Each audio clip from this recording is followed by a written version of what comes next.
Hi, I'm Yannick Hanfman. I'm Ilya Marchenko. I'm Dennis Kudla. This is Sebastian Wolfner. It's Marc-Andrea Whistler. I am Francisco Cerundolo. And you're listening to the DIMITROV podcast.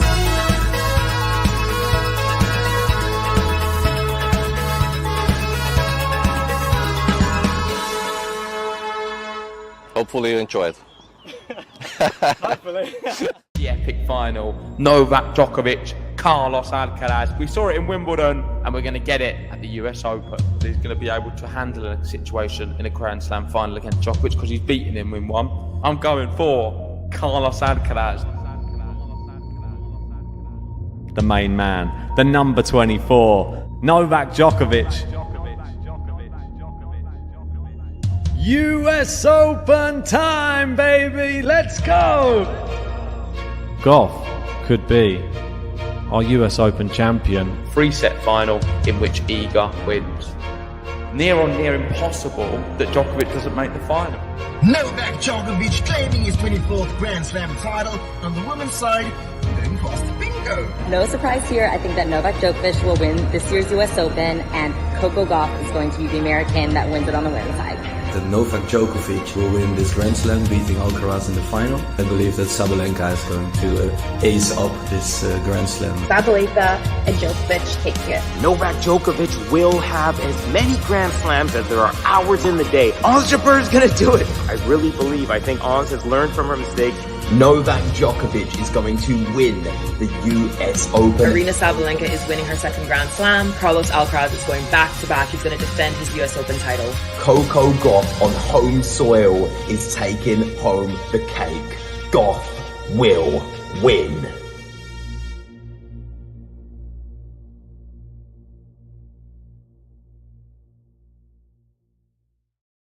Well, hello everybody and welcome to Round 2 action from the U.S. Open. We've got former champion Andy Murray versus former world number 3 Grigor Dimitrov of Bulgaria.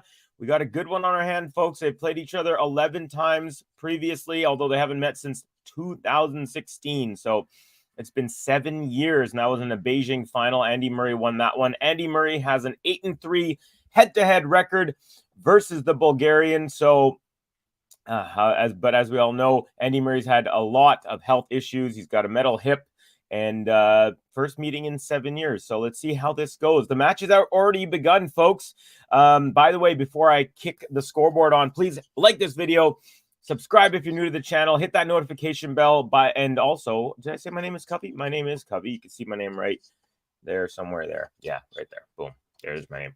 So anyways, the match is underway. We have Dimitrov serving, and he has quickly taken a 40-15 lead, and that has turned into a game as Murray's backhand off the rally ball goes into the net. 1-0 for the Bulgarian.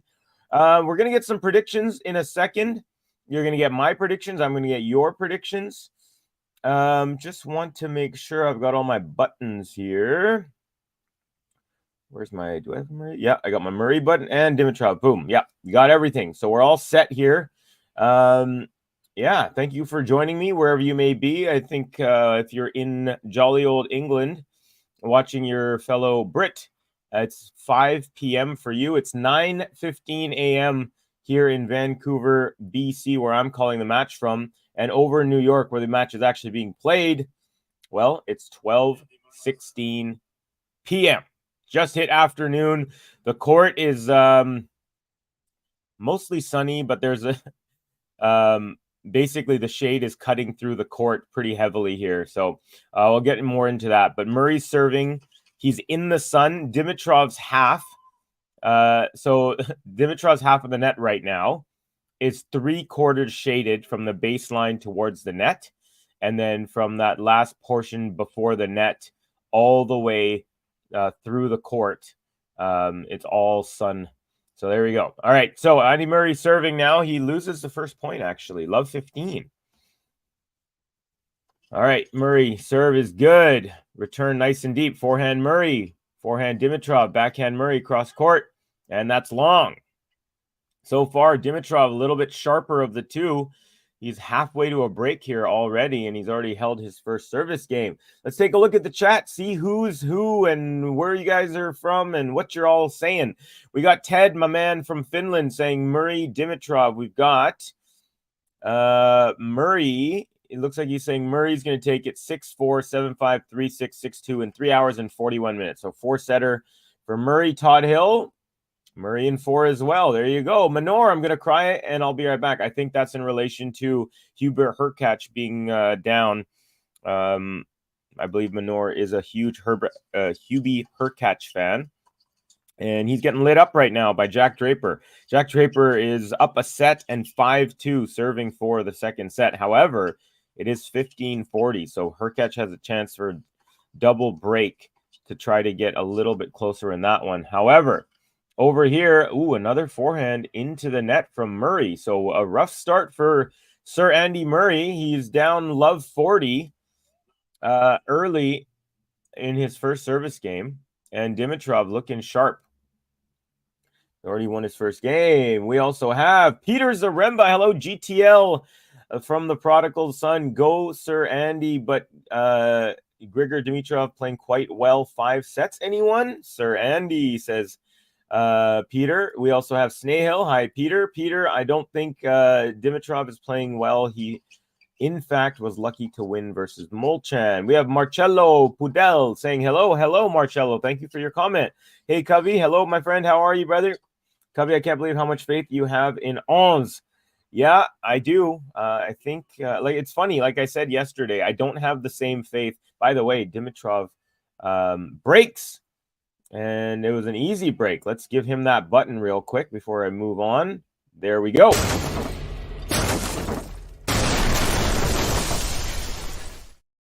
Yeah, so as I was saying, another person that I didn't really think of until after the tournament started that I should have picked as like a dark horse is Svitolina.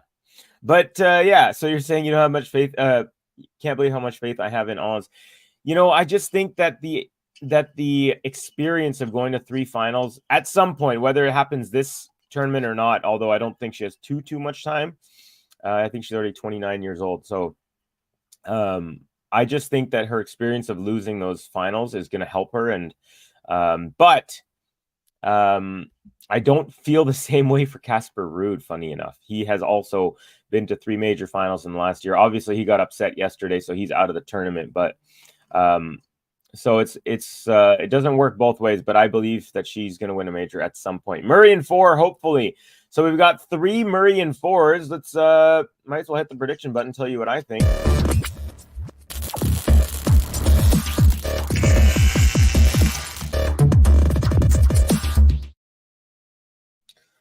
Okay, folks, so I think I'm going to go against the grain on this one. Normally I would pick Andy Murray, but I don't know. I think Dimitrov handled himself after actually playing pretty badly in the first couple sets, but then he saved 3 match points, takes out Molchan in the first round. I'm going to say Dimitrov. Am I going to say Dimitrov? Yeah, I'm going to go. I might be wrong on this. I'm going to say Dimitrov in 4, maybe just to shake it up compared to everyone else in the chat. So there you go, folks. I'm going the opposite of you today. Normally, I don't normally base my picks on other people's picks anyways, but sorry, I'm just fixing my... There we go. The lighting is better. I couldn't see anything here. Dimitrov serving up a break 2-love, and it's 30-15. So yeah, I think this morning when I woke up, I was going to pick Andy Murray, but I've decided to change it up. I'm going with Dimitrov. He's a little bit younger, 4 years younger, and although Murray this year at Grand Slams, he's had some epic 5.5 hour matches. It was actually Dimitrov who had that last match, and Murray, a double fault from Dimitrov, and now we're at 30 all.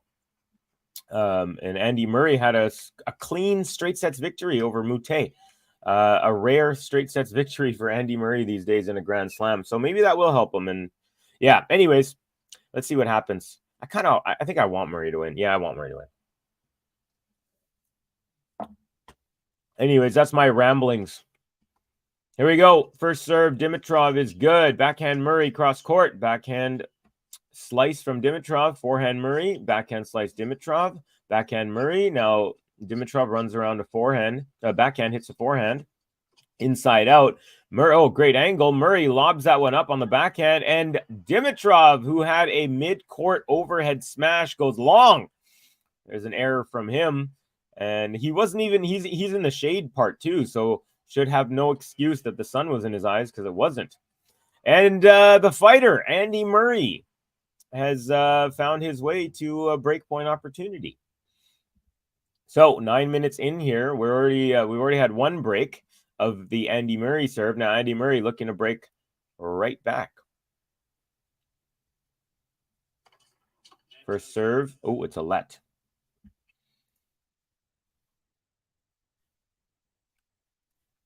Snail saying, I think she'll win a slam, but to pick her in the next slam after such a heartbreaking loss was surprising. Well, what happened last year? Lost in Wimbledon, went to the U.S. Open final, so it's the exact same thing.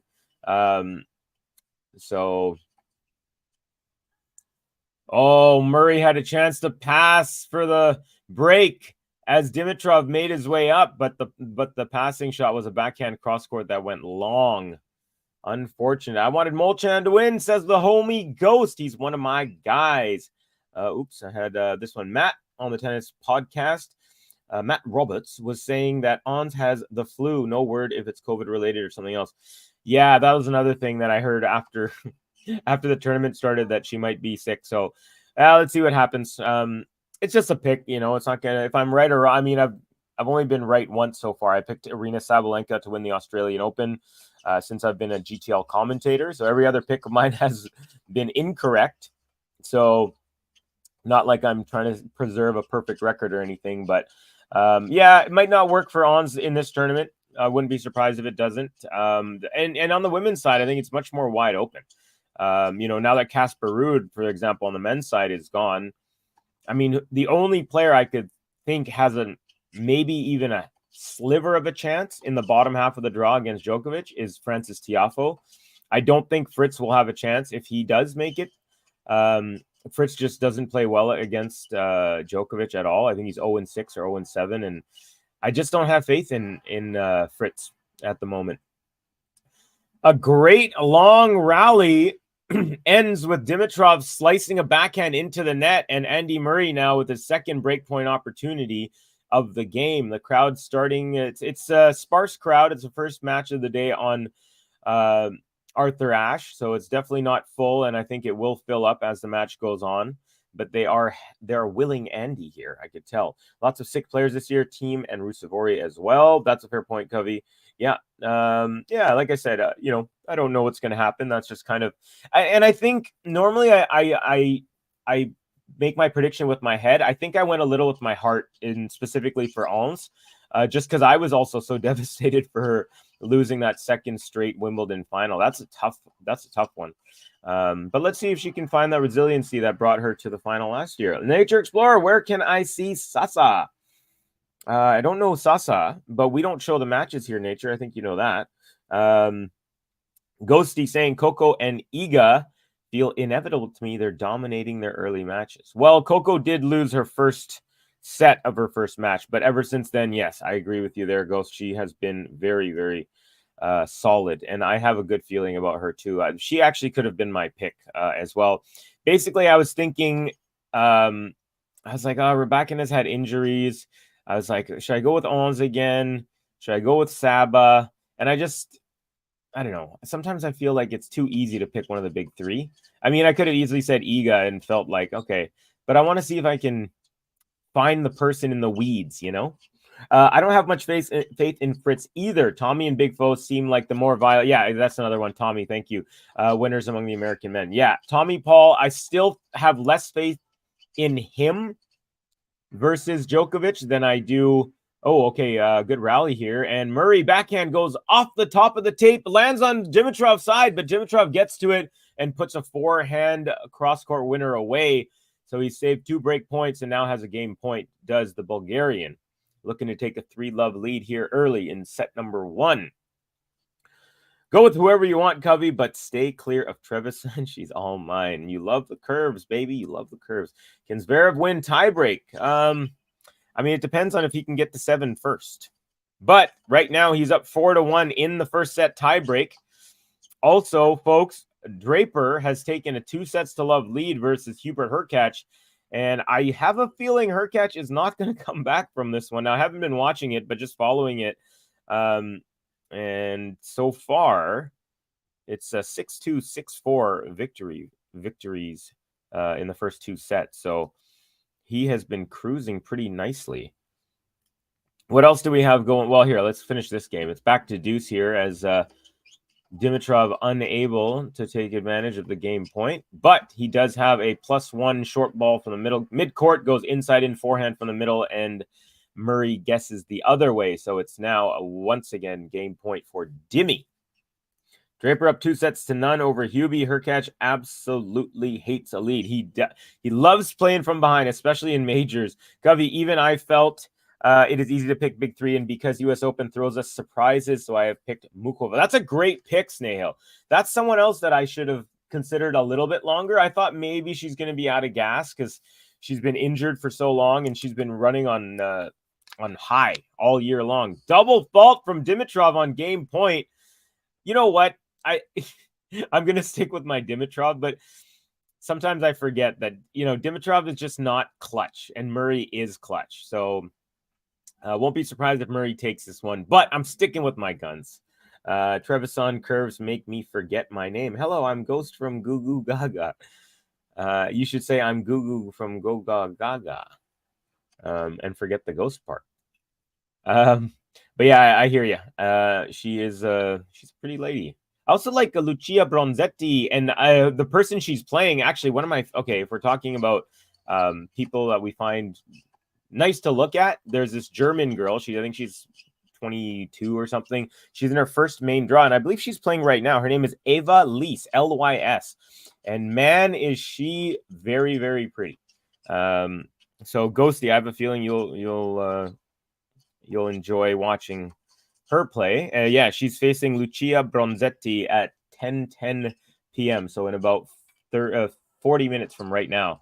Murray makes his way to the net. Dimitrov tries to go over his head and smartly does it to the backhand. Murray weirdly hit backhand overhead, but he just put his racket up and the ball bounced off his racket. He didn't even swing, and the ball just landed on his own side.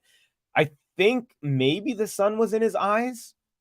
Yeah, he literally hit the backhand overhead volley from the service line, and the ball bounced like halfway to the net. So I don't know if he just missed it there or what, but a nice long rally. Dimitrov with another game point here, 23-shot rally. First serve, Dimitrov is into the net.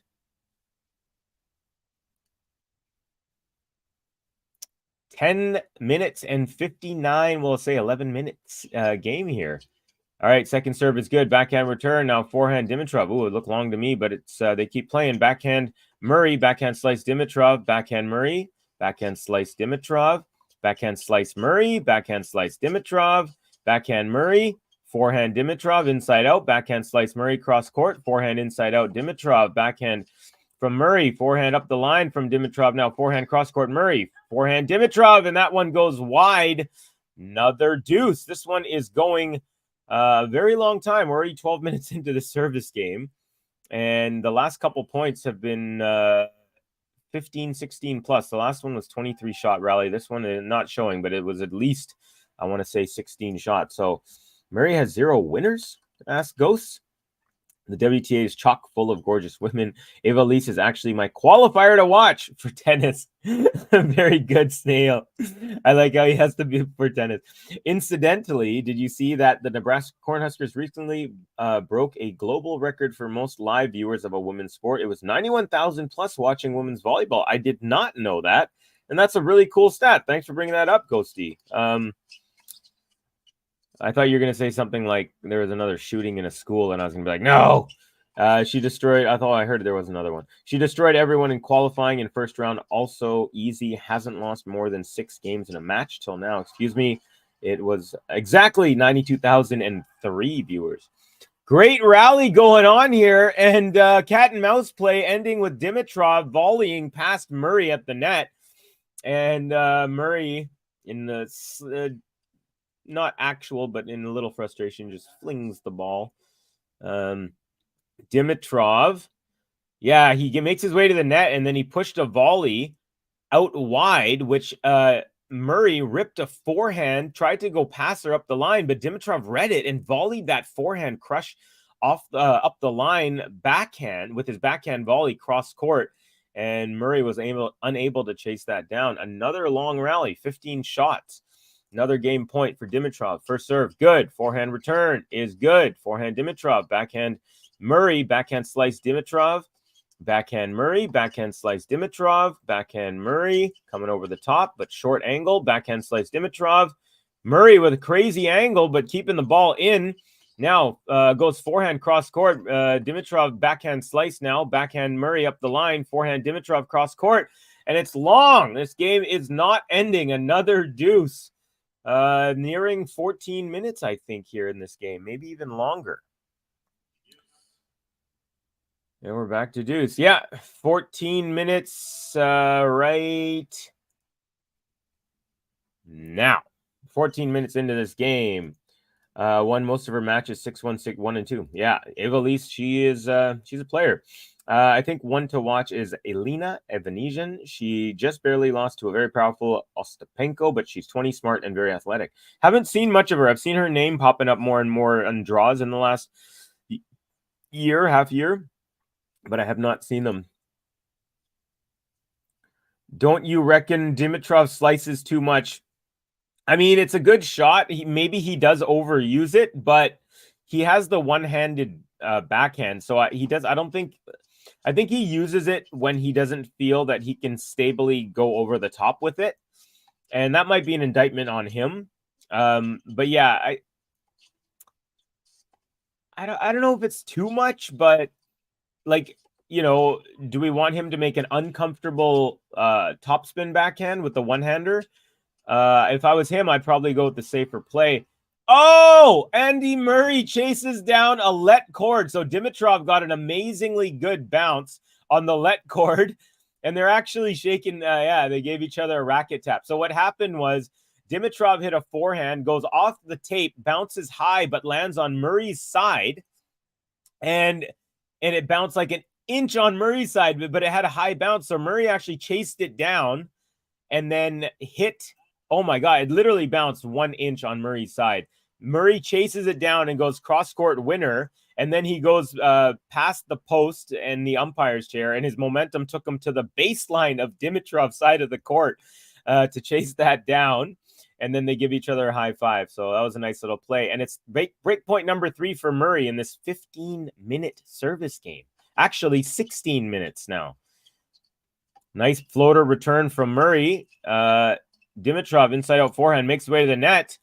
Oh, Murray tries to pass him, and Dimitrov easily gets there, but the easy backhand volley into the net, and Murray breaks back. How about it, folks? Already got ourselves a match.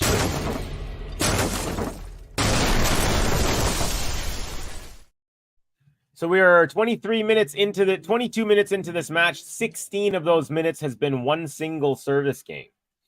Hard to pound flat forehands against Murray, though. That's another good point. Evanesian had 11 winners and 30 unforced errors versus Ostapenko. Yeah, but Ostapenko, she is an absolute power hitter. She's not like the typical player in the WTA, so she just hits everything as hard as she can. Kind of like Camila Giorgi, but she's a little better at it. And so those stats against Ostapenko are not necessarily unusual. But they do hold something there for sure. Ostapenko had over 80 unforced errors, it goes DS, and 57 winners. Unbelievable. And she still made it through. They're showing a replay of that point there, and Murray with a beautiful touch on that. I mean, the bounce after, so Dimitrov just hit that forehand on the full sprint, basically, and it hit the high part of the net. And then the ball bounced directly upwards, and then just 1 inch. It landed 1 inch on the Murray side, but it had such a high bounce that it allowed Murray the time to get there. Great effort. And then the racket tap, and the crowd loves it when players love each other. Folks, what are your thoughts on Sissy Pants losing again early? The U.S. Open, third straight year. Lost to Alcaraz, the 18-year-old Alcaraz a couple of years ago, and I think it was round 2. Lost in round 1 last year after being down 6-love, 5-love, and then making a little bit of a fight, and then loses again. So tough U.S. Opens for the last 3 years for Stefano Tsitsipas. Actually, also for Dimitrov. He's made to the second round the last 3 years, but no further. So he's trying to break although he has made it to a semifinal. In 2019, he beat Roger Federer in the quarterfinal, makes it to the semis, but did not go further there. So, of course, Andy Murray has won this title before the tournament before. That was back in 2012. He's also won 2 Wimbledons in 2013, 2016. 1 French Open final in 2016, did not win that one, and 5 Australian Open finals, didn't win any of those. Poor guy. But 2016 was a great year for Andy Murray. Makes to the finals of the Australian, finals of the French, wins Wimbledon. So not too bad of a year. All right, so we're back on serve. Murray wins the first point, 15-love. I think Snahill is trying to suggest that Venetian stats are unimpressive. Fair enough, but the match went 3 sets in nearly 2.5 hours. Venetian is a gritty young talent. I'm kind of on your side, saying the reason I was talking about the stats, saying they don't tell the whole story, is because Ostapenko is not a very typical player in the WTA, in the sense that she just goes for it. She hits super hard from the middle of the court, and if you can't pull her out wide, you're going to be in trouble, or if she's just not hitting that day. So what I'm saying is, I don't think that the stats speak the truth, just because Ostapenko is such an outlier when it comes to how she plays. But I am going to check out Venetian. I haven't seen her, as mentioned. I've seen her name a lot in draws, and I think I've seen her, some highlights and stuff, but I haven't sat down and watched a proper match with her yet. So I'm excited to. I think if you're saying that she's a gritty, talented player, then I would be happy to check her out. I also think that Potapova has some grit. She's pretty young still, too. We're into a nice rally here. Forehand Murray, backhand Dimitrov, and it's a drop slice. Murray gets to it. Dimitrov lobs it over him. Murray with a backhand, and then Dimitrov with a very nice touch backhand drop volley to take the point. And gets a little applause from the crowd. Nice point from both players, but still 30-15 for Sir Andy.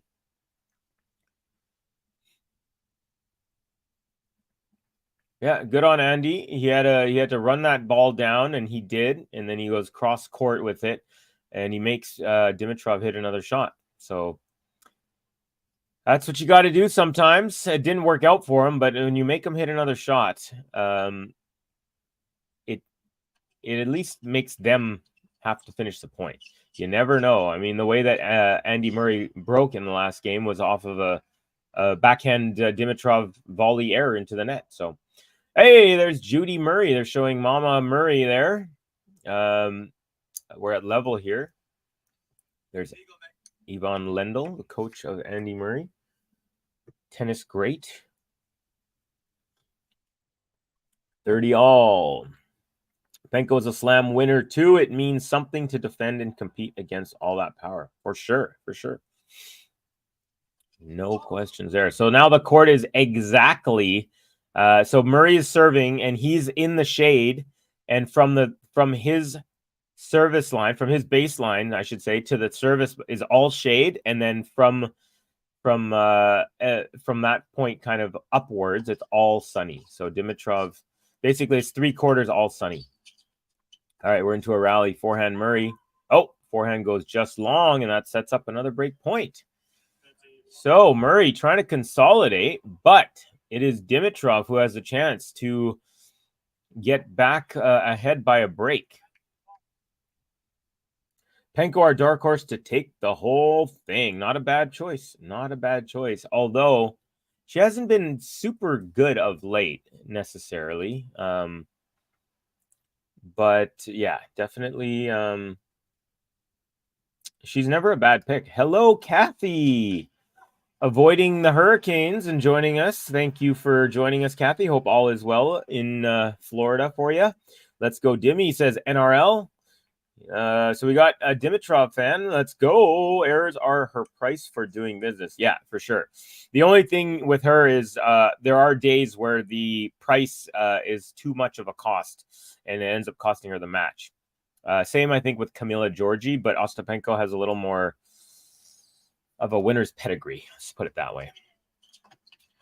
Nice serve out wide from Murray at deuce, and Dimitrov unable to return that. It's game point advantage Murray. So he saves a break, and now he has a game point here.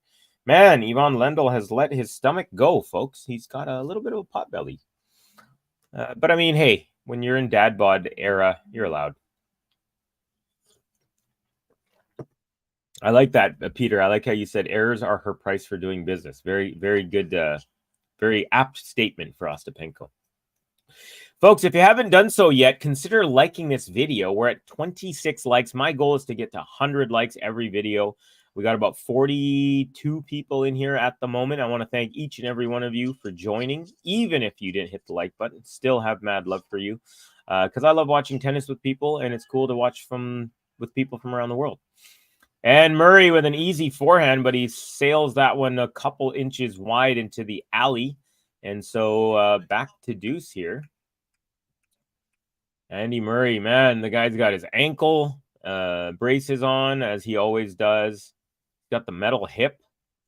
Guy just loves tennis, man. He's 36 years old. He's got 4 kids at home. I guess they're actually here in New York, but he just loves tennis, baby. Gotta love it. Ooh, big serve, but it's just long up the tee. Second serve coming here at deuce. How do you guys like my shirt? This guy right here. I do it every time. This guy right here. Game to Love. If you're interested in getting your own Game to Love merch, look in the description box below. You can copy yourself a shirt, a hoodie. There's a lot of different options. Dimitrov, the return off the second serve goes long, and it is Murray once again with a game point. We might be in for a long match here, folks. It's only 2-1, and we're 26 minutes into it already. Yeah. Pretty good. Anyone here watch Curb Your Enthusiasm? One of the greatest shows ever. Yeah, it's pretty awesome. It's pretty good. All right, second serve advantage Murray. Let's see what happens here. I'll get into the kits as well in a little bit, but here we go. We're into a rally. Backhand Dimitrov, backhand Murray, backhand slice Dimitrov, backhand Murray. Now Dimitrov runs around the backhand, forehand to the backhand of Murray. Murray's backhand. Oh, man, I thought that was in, but I think maybe less than an inch wide once again. Back to deuce.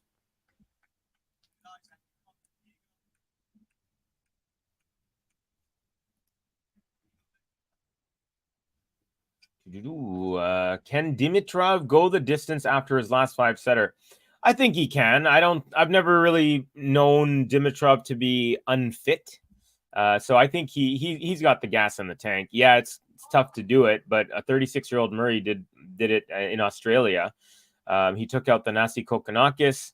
Then he also had the 5-setter against Berrettini. And then he almost had a 5-setter against Batista Agut. But he didn't there. So if Murray can play back-to-back in a Grand Slam to start the year, I think Dimitrov definitely could if it gets to that. All right, good rally here. Forehand Dimitrov, forehand Murray, up the line, backhand slice Dimitrov, backhand Murray up the middle there. Dimitrov up the middle forehand. Now backhand from Murray, cross court, backhand slice Dimitrov, cross court. Up the line, backhand Murray, forehand cross court Dimitrov, forehand Murray, backhand Dimitrov, cross court. Murray on the run, can't get it enough on that. And the backhand goes off the strings directly into the ground on his side. And Murray goes to the towel, huffing and puffing. These guys are having long rallies. 22 shots on that one, folks. And that's actually one of the reasons I did pick Dimitrov in this match. Is he's just a little bit younger, 4 years younger, not too much, and obviously doesn't have a metal hip. And the heat is it's pretty hot over there in New York. Break point number 2 for Dimitrov.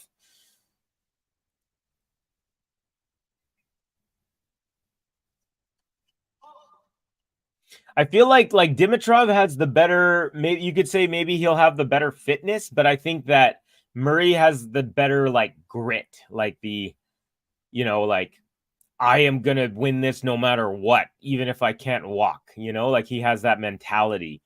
But yeah, Dimitrov, I definitely have never thought of him as being unable to handle back-to-back 5-setters. Now, back-to-back, that's a different story. But to start the tournament, like if this was like round 4 and he'd already had, 2 on the way, it's a different story. But he's had 1 in the first round. So that's where I think they're still fresh-ish.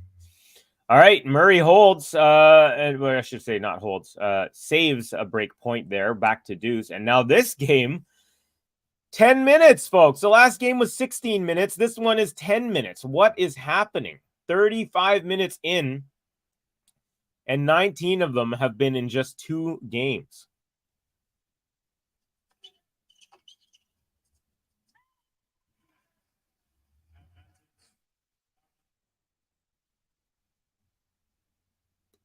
No, wait, hold on. My math is wrong there. No, 26, 31 minus 26.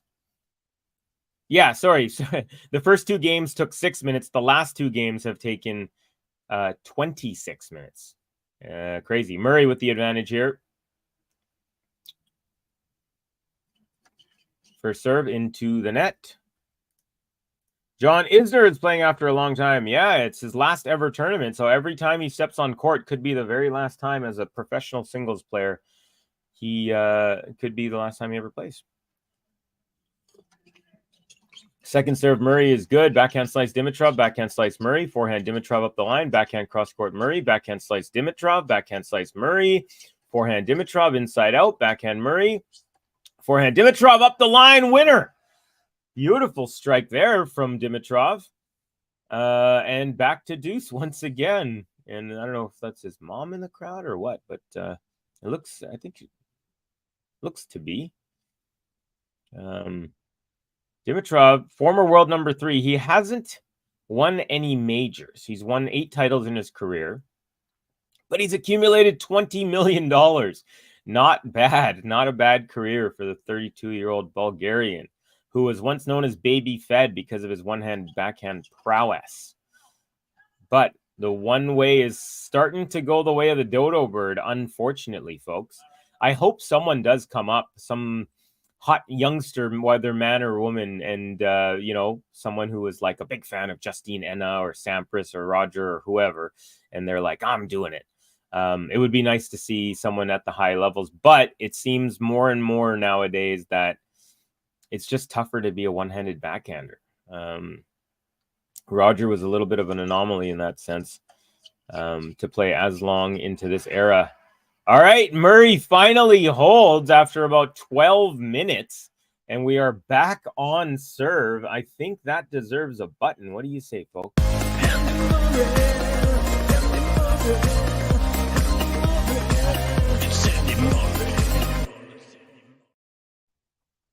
And hey, folks, we do have a couple people on our top tippers board, as you can see on my scoreboard, just to my, again, I always do it right there. We got Adil number 1, and we've got Gene number 2. If anyone would like their name on the top tippers board, feel free to throw us a tip. And if you do so, I got a button for you. You choose. Let me know. Here we go. Dimitrov serving. Second serve is good. Return is good. Backhand slice Dimitrov. Backhand Murray. Forehand Dimitrov. Forehand Murray. Forehand Dimitrov. Inside out. Backhand Murray. Forehand Dimitrov up the middle. Forehand Murray. Backhand slice Dimitrov. Forehand Murray. Backhand Dimitrov. Was that a winner? I couldn't tell. Yes, it was a beautiful backhand winner from about 5 feet behind the baseline. Boy, did he rip that. If he could hit that style top spin forehand, backhand all the time, then he wouldn't even need the slice. But yeah, that was a ripper of a shot there from Dimi. All right, 15 love, first serve into the net. I'll give you some updates as well after this game on what else is going on. Murray with a cross-court return, backhand slice Dimi, backhand Murray, forehand Dimi, backhand Murray, forehand Dimi, and another ripper up the line. He is looking good from the back. Oh, sorry. So I thought his first one was long. I was waiting for the call. This one I thought was in, and this one was wide. So my apologies. It's not Dimitrov with a ripper winner. It's actually a ripper that went wide, and it's 15 all. So I'm actually, my setup is kind of funny. I'm actually using a VPN, and I'm watching through a British betting channel because my betting channel that I normally use here in Canada is geo-blocked for this tournament, which means if I want to watch through my local TV, I'm going to be about 45 seconds behind our live scoreboard. That's right there, right there. And so anyways, Ben let me use his account. And so I'm actually watching the match on my tiny little phone, and I have this massive screens that I have set up for everything else. And it's kind of funny because normally I'm watching the match on the massive screen, which would make more sense. And so it's kind of tough to see the very close calls for me. We're into a rally here. Dimitrov up the line, rip forehand, and Murray can't handle that. Backhand slice goes into the alley cross court, and it's 40-15 for the Bulgarian. Manor, I'm back. Are you feeling okay? I know your boy Hurkacz is in trouble here, but they are on serve now, at least in the third set. So Draper's up 2 sets to love and serving at 2-3. Manor says hello. Hi, Cubby. I said hello right back at you, my friend. We got Lakshmi in the house saying hello. Just came from a tennis practice, so didn't get to watch the start. How's the match, and how TF are they playing 4 games, 40 minutes? Typical Murray match, I guess. Yeah, we had a 16-minute game and then followed that up with a 12-minute game. So, yeah, 2 games went one was 16 minutes, one was 10 minutes. So we had 26 minutes in 2 games worth. No, Covey, not about Hubie, but doesn't help. Oh, I'm sorry to hear that, Manor. Well, I hope whatever is happening is not too harsh or bad for you. But glad you're here. Glad you can join us. And Murray makes a nice approach, forces a backhand error from Dimitrov, and we are at deuce. So, folks, I don't think this is going to be a short match. I think we're in for a long haul. 42 minutes in, just as our friend Lakshmi just said. How TF has it been 42 minutes, 4 games? Well, these guys are just not giving an inch. Returns in play versus first serve. Murray is returning 94% of Dimitrov's first serves, and Dimitrov only 67% of Murray's, so 2/3. And this guy's hitting 94. Wow, that's very impressive from Murray. He is one of the greatest returners tennis has ever seen. So, there is that. Nice return on the second serve. Backhand slice Dimi. Backhand Dimitrov, Murray. And Dimitrov inside out forehand goes goes wide, not long. And it is advantage Murray for the break point opportunity.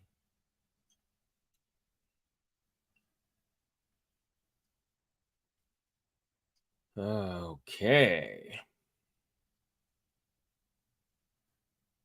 Murray doing his usual rocking motion while he's waiting for the serve to come at him. And it's a beautiful ace out wide. Murray doesn't believe it. He thinks that it was out, but they are showing the replay, and it did catch the line. Back to deuce. Just regular depression. Oh, no. Yeah, I think we all go through that, but hopefully you can do some stuff that makes you happy. Maybe it's going for a walk. Maybe it's hitting a tennis ball or kicking a soccer ball or whatever makes you happy. Hopefully you can find time to do some of that.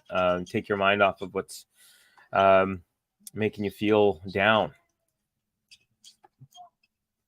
Your broadcast and commentary is top notch. If I wasn't such a tight arse, I would donate. No worries, NRL. Thank you very much for the kind words. I really appreciate that. Yeah, no one ever feel any pressure to tip or anything. Of course, we do happily accept and appreciate them, but it's not why we do it. We do it because we love tennis, and we know you do too. So thank you for the kind words, NRL. I really appreciate that. Okay, Dimitrov now with the advantage, trying to hold here. 44 minutes in just the 5th game of this match. Unreal. Swinging volley from Dimitrov. Murray with a lob response, but that goes long. Dimitrov holds, and finally, a little changeover. After the last game was a 10-minute game. This one wasn't as long, but these players probably want to sit down at some point. All these long rallies, 15-plus rallies, 20-shot rallies plus. So lots of action going on, not in terms of the scoreboard moving quickly, but in the way that these guys are playing. So good one. And I think Dimitrov deserves a button. We gave Murray a button earlier. Dimitrov deserves ones too. Here we go.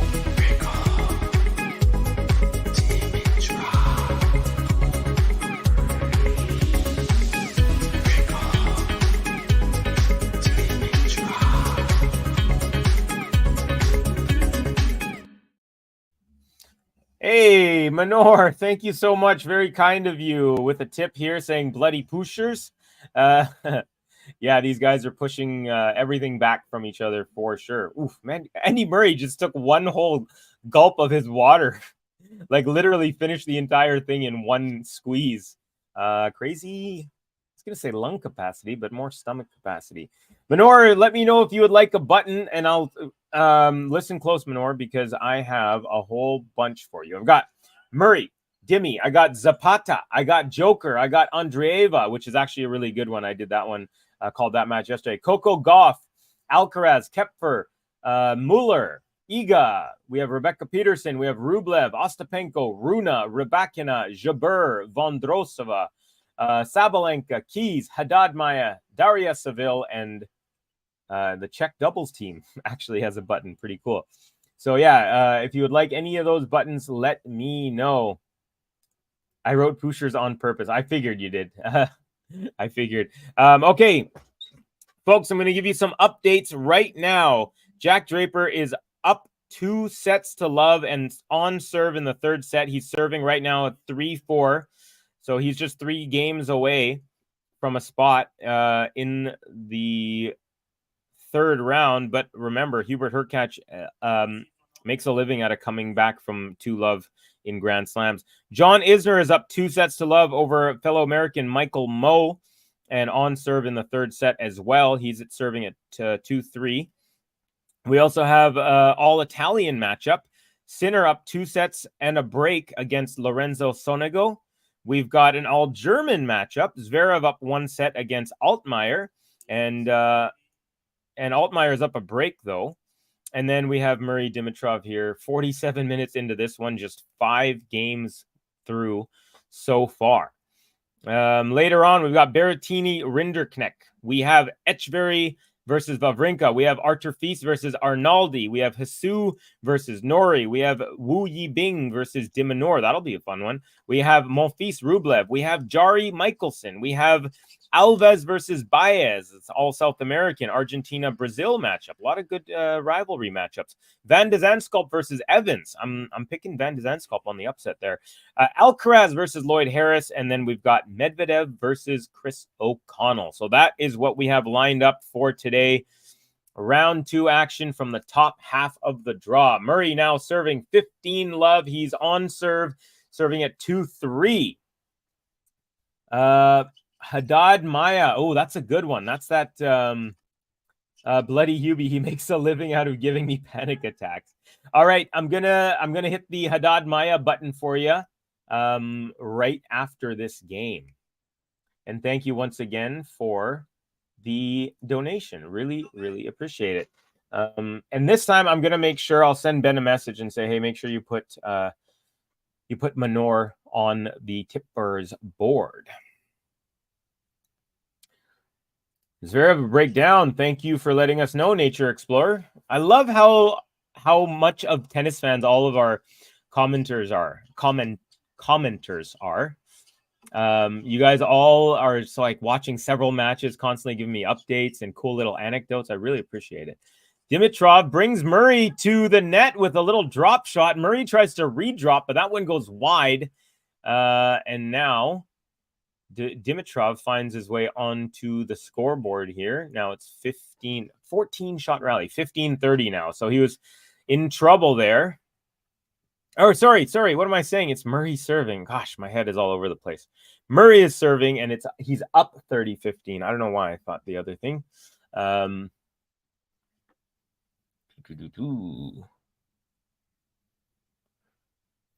Okay, here's Murray serving, 35. First serve good. Block back return. Up the middle. Inside out ripper from Murray. Dimitrov gets a racket on it, but not back into the court, and it's 40-15 double game point for Murray to get back on serve here.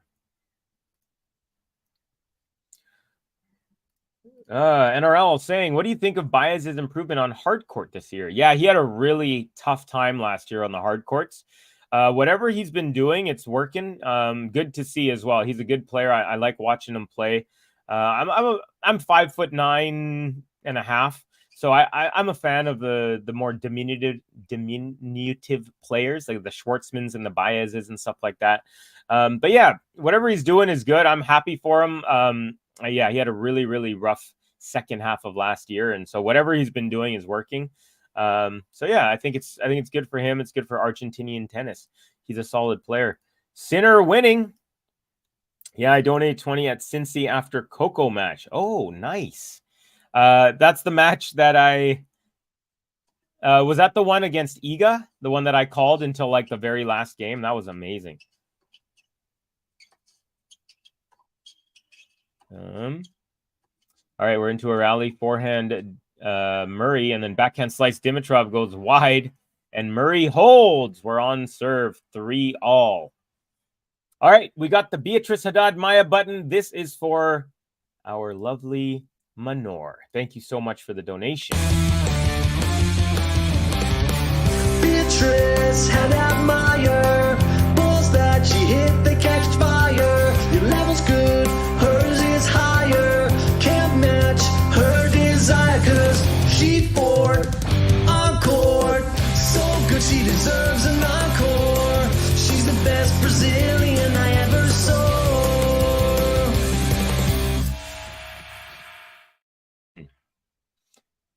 There it is, Haddad Maya, the lefty from Brazil. She did have some troubles with the drug issues. I think she got suspended for a while, but she's made her way back. She's a solid player at the top of the women's game, and it's good to see. Yes, Covey, not okay. Ben put me on the board. And yeah, that's a great button. Very Blink 182-ish to me. Dimitrov up 15-love now, serving in game number 7. And double faults on the second point, so 15-all. Dimitrov's shooting himself in the foot quite a bit here, folks. I mean, he's only had 3 double faults, so it's not crazy, but it's 3 double faults in now his 4th service game. So, yeah, he's had a couple moments where he just giving away free points. All right, Dimitrov serve is good. Backhand Murray, cross court. Now forehand up the line, Dimitrov. Now cross court forehand Murray, cross court forehand Dimitrov. Murray up the middle there. Backhand slice Dimitrov, forehand Murray, inside out. Backhand slice Dimitrov. Another inside out forehand. Now forehand Dimitrov off the baseline. Murray, oh, he just lobs that back thinking the ball was long. That landed on the baseline as well. And then Dimitrov forehand inside in. Murray tries to lob once again desperately, but that one goes wide of the alleyway. And now 30-15 for Dimi. Zheng Xinwen 1, says Manor. You know what? Let me get some women's scores for you. Thank you very much, Manor. Yeah, beating Kanepi in 3. So that was a 6-2, 3-6, 6-2 victory for the Chinese woman, world number 23. Also, we have Peyton Stearns taking out Clara Towson in straight sets. So the Danish woman is out. We have Bolter and Wang, 1 set apiece, 3 games apiece. So they're dead even in the third set. Later on, we've got Eva Lise versus Bronzetti. We got Jody Burge, Sabalenka, Samsonova versus Korpach. We have Pliskova versus Burrell, Trevisan, Vondrosova. There you go, Ghosty. Your girl's playing. Wickmeyer versus Keys, Alexandrova, Sorenko, Svitolina, Pavlyuchenkova. Martic versus Boskova. Jabur Noskova. We have Minin, who took out Venus Williams, versus Vickery. Kasatkina versus Kenin. And then we have Teague versus the Romanian Teague versus Jess Pagula. All right, Dimitrov now game point 40-30 to take a 4-3 lead. Kaya Kanepi has a great song as well. Do I have her button here? It's not loaded. No, it's not loaded up here. Or else I would have just thrown it on, maybe, just for the heck of it. I don't remember it. I'd have to think about that. Okay, we're into a rally. Backhand slice, backhand from Dimitrov, backhand Murray over the top, but that one goes long, and it's an easier hold finally for Dimitrov. And he is up 4-3, but we are on serve. Come on, Dimmy says BSR. Welcome back, BSR. Good to have you, just as we had you yesterday in the chat as well. Amit Sharma just joined. How's the level? The level's pretty good. Lots of long rallies. 2 very long games. One was 16 minutes, followed by another 10-minute game. So that's why we are nearing an hour into this match, and we're still only completed 7 games. So it has been pretty even. Lots of long rallies, as mentioned, and a couple of really cool points. Murray had one kind of epic chase down of a net cord, which he kind of cross-court drop-shotted and got a standing ovation. So Amit, I'd say it's been a very, very solid first set so far from both players. Murray was down 2-love to start the match, but has climbed his way back to level. So there you go. Quick little update for Amit. Yeah. And hey, Amit, where are you from, buddy? Are you, of course, you have a very Indian name like myself. But yeah, are you from India? Are you from somewhere else? Let me know. Curious to know if you feel like sharing. No pressure if you don't. What else do we have here, folks? Give you updates on Draper and Hurkacz. So Hurkacz currently, Draper's up 2-0. We're at 4-all, and Hurkacz is currently serving at deuce, and now he has the advantage. So game point Hurkacz, and if he is to win that game, Draper will be serving to stay in the second set. Michael Moe is serving at 4-all, but he is down 2. No, he just won the game, so it's now 5-4 Moe. But it's John Isner, his opponent, who has a 2-0 lead, and they still are on serve. 4-5 Isner serving. Sonego is up a break on. No, that is incorrect.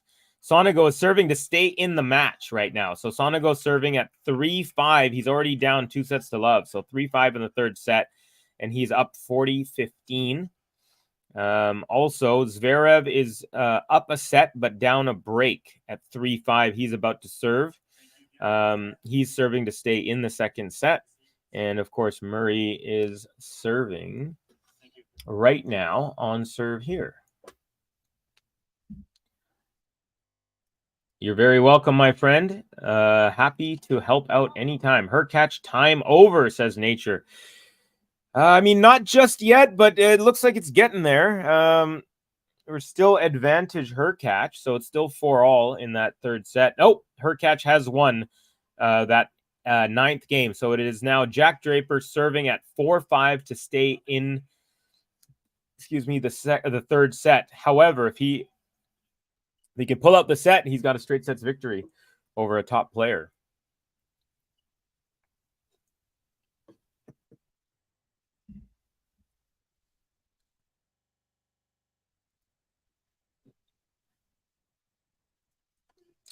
Yeah, I'm from India, and going by your name, I thought you're Indian as well. Actually, my parents are both from India, and I've been to India several times. We also have Snehal is in the house, and we also have another friend, Daria, both from Mumbai. My family's from Delhi. Originally, we lived in Karolbagh, but we since sold our kind of family house, and family has dispersed. But I'm born and raised in Canada, in Vancouver. So yeah, and yes, of course, my name does mean poet. I also make hip hop music. I rap as well, and I have a tattoo of my name written in Hindi on my body. Happy Raksha Bandhan or Rakhi Bandh, says Nature Explorer. Yeah, yesterday was Rakhi. If you know what that is, it's not a festival, but it's like a day where you celebrate the relationship between brother and sister. Typically, our sisters will tie bracelets like on our wrist, and then they'll feed us sweets, and then we'll promise to give them protection and help whenever they need it. And we often give them gifts, either some money or maybe earrings or clothing or a gift card to Starbucks or whatever in the more modern day. But yeah, it's a really cool thing, and pretty lucky to have that.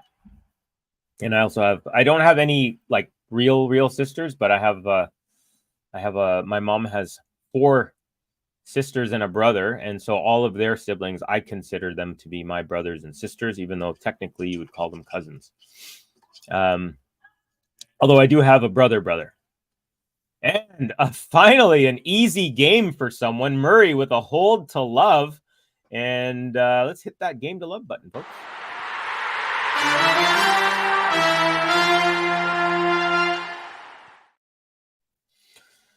All right.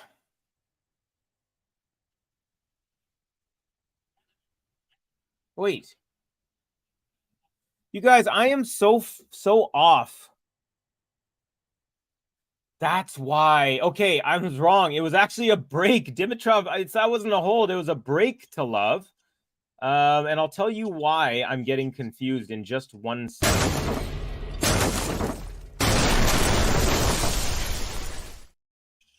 Okay, the reason I'm getting confused, folks, is because our scoreboard is showing Murray on top, Dimitrov on the bottom, but the feed I'm watching is showing the score of Dimitrov on top and Murray on the bottom.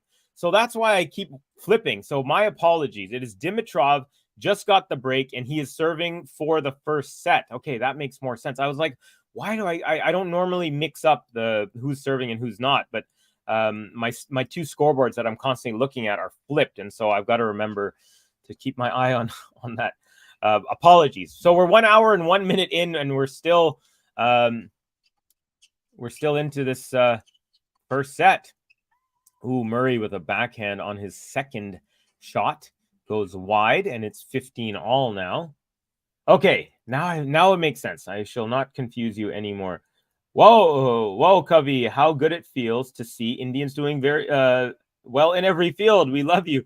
Thank you, Amit. That's very nice, buddy. Very, very nice of you to say. Yeah, I mean, Indians, a lot of good things around the world, I think. We definitely have a pretty good reputation, I'd say, overall. Hi, mate. It's Tunis here from South Africa again. Hello, my friend. I know a tiny bit of South African. I know how you say how's it, and you say lekker is like I'm doing well. I don't know if I told you before, my friend, but we do have another guy named Gene. He's a regular. He's a massive Djokovic fan, but also just a big tennis fan. So you're another friend now from South Africa. Good to have you again, Tunis. I don't know if I told you, but one of my favorite books of all time is called The Power of One, and it's about a kid, a boxer from South Africa, and it has just the most beautiful description. It makes me feel like I've been to South Africa, even though I haven't. He's saying you told me. Okay, good. Yeah, it's Bryce Courtney. In case anyone is interested, that's the name of the author. Here we go. Double set point for Dimitrov. He's up 40-15. Here we go. First point into the net. Second serve. Remember, Andy Murray, one of the best returners in the game. You don't want to give him too many seconds. Good second serve. Return up the line. Backhand slice Dimitrov. Backhand cross-court Murray. Inside out forehand Dimitrov. Backhand Murray. Forehand Dimitrov. Forehand Murray. And that lands in the alley. And Dimitrov takes the first set. We have NRL excited, saying, let's go. And hey, I'm just saying I did pick Dimitrov to win the match here in 4, but everyone else picked Murray in 4, and I could actually see it going either way because we all know Murray will never, ever, ever give up as long as he is on a tennis court. Rublev matchup looks good today. What you say? Ask Amit. Okay, Rublev is facing Monfils. Yeah, I think it'll be a fun one. I think it'll be a really good matchup. I think Rublev is a little bit more in form, and I would expect him to win that one. But I love Monfils. I think you can't. I've never met someone who doesn't like Gael Monfils. He's got the biggest smile whenever he's playing. He loves making the crowd happy. He's always having a good time. But yeah, I think Rublev right now is just a little bit better overall. And Gael Monfils has been kind of hurt, just been coming back in the last few months. So yeah, I'm gonna say Rublev is gonna take that one maybe in 4 sets, 3 or 4. I'd say 4 more likely than 3. But yeah, that's how I see that one going. What about you, Amit? Let's go. Oh yeah, we got that one. NRL time. Tunis. That's a cool name, buddy. Tunis. Does your name have a meaning, my friend? As Amit mentioned, my name Kavi means poet. I have yet to find my kavita, which means poem, and it's also kind of wordplay because it's also a female name in Hindi. Okay, so let's give you some more updates here. Draper and Hurkacz. So we are tied at 5 in the 3rd set. Draper up 2 sets to love. And it's break point for Draper right now. So Hurkacz is serving at 30-40. If he loses the next point, Jack Draper will have the chance to serve out the match. So major upset potentially brewing in that Draper-Hurkacz match. Also, and it is the break. So Draper now serving. He has the match on his racket, folks. He'll be serving at 6-5. So a quick changeover, and he will serve at 6-5 for a spot in the 3rd round. We also have Isner is serving at 5-6 on serve in the 3rd set. He has won the first 2 sets. Sinner has won against Sonego. That was a straight sets victory. And then we have the all-German matchup, Zverev Altmaier. They're tied exactly 1 set apiece. 3rd set just about to start. And of course, this 2nd set is just about to start here. Murray serves first this time. Zeiman. My surname is German. Very cool. Not that I know of. Okay, in terms of your name meaning something. Okay. Hey, Cap in the house. How's it going? Dimmy with a heart emoji. We got the Bulgarian cheering on the Bulgarian. Sinner just bent Sonego over a plate of linguine and spanked him with one of his alpine skis. Absolutely smacked down. Ghost, you need to throw at least 1 carrot reference in there if you're talking food and Sinner. Other than that, I'm going to give it a 9 out of 10 comment. My surname is German. I thought your surname was Zeiman. Ha ha ha ha. Funny. Vio CP, go Andy, go. Welcome, Vio. Good to have you in the chat. I just read a horrible story about a building fire in South Africa. Terrible news. I didn't hear about that. And I don't know if I want to know details, but that is definitely tough to hear. Anytime there's burning buildings and a horrible story cannot end well. Dimitrov takes the first point of set number 2 on the Murray serve. It's love 15 for Sir Andy. Not for him, on his serve, I should say. I don't want to confuse you guys more than I've already been confusing the crap out of everyone. Folks, by the way, as you may have heard, my goal is to always get to at least 100 likes on my videos. And you know what? We're on great pace because we're 1 set in and we're exactly 36 likes. That's over 1/3 of the goal, and we're already 1/3 of the way through. So we're on a good pace. If you haven't done so, please consider liking this video and also subscribe if you're new to the channel. That way you can hit the notification bell and you can join us anytime we go live, which is going to be every single day until a man and a woman has lifted the US Open titles here to end the 4th Grand Slam of the year.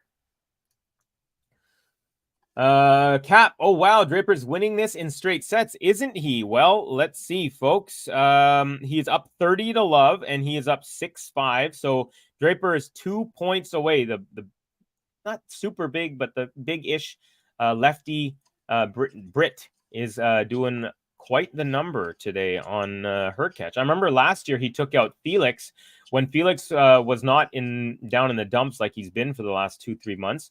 He took him out 6-3, 6-3, 6-3, and I remember watching him serve it out, and I was like, man, Draper has no nerves whatsoever. But he also has had tons of injury problems. Nice little rally there, and then Murray makes his way to the net, but he hits a volley that goes just wide. He doesn't agree with the call, but again, electronic line calling, and you can't challenge, but even if you could, you're not going to get a different decision than what the electronics give you. Ghosty once told me that there was a tennis player named Girolaitis. Yes, of course. Yeah. I think he's obviously passed away, but he won the Australian Open, if not more. An analogy featuring a guy bent over and the carrot goes in a rhetorical direction that none of us wants, Covey. Think of the children. I was thinking more like grated carrots on the side of the pasta. And you're going straight for the, you know what. Timmy and Yubi have a total bromance, by the way. I did not know that. That's pretty cool. Jack Draper has won in straight sets. Hubert Hurkacz officially has been eliminated, and he was one of the dark horses that I gave a little bit of a shot to. Not a big shot, but, more so than, he was kind of in like that third tier of, okay, maybe, but not anymore. Amit Sharma, there were these 3 famous-ish Girolaitises, Vitus, his dad, and his sister Ruta. Is Ben going to be covering any match tonight?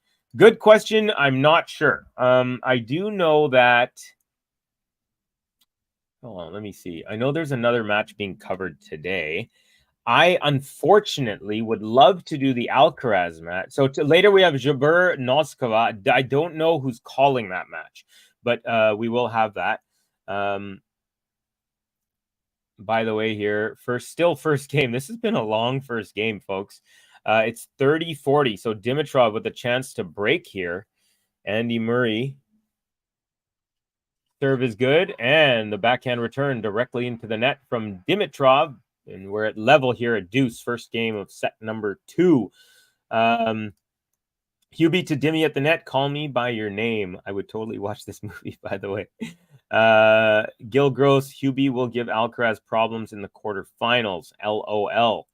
Yeah, not gonna happen this time. I was thinking that too. I thought, okay, I think I thought that was gonna be his first potential chance at a hiccup, and then maybe Sinner or Zverev in the semis, and then. Or wait, hold on. I'm gonna take a look at the draw here because I think. Anyways, I'm gonna after this point here. Okay. Murray with a backhand slice into the net, and it's another Dimitrov break point opportunity here to kick off set number 2. Okay, what was I going to do? I was going to look up the draws. That's what I was going to do. So Alcaraz would face either Van de Zandschulp or Evans in the next round should he win today. And then after that, he would face either Fils, Arnaldi, Husu, or Nori. I'm going to say Nori out of that. So, yeah, I would.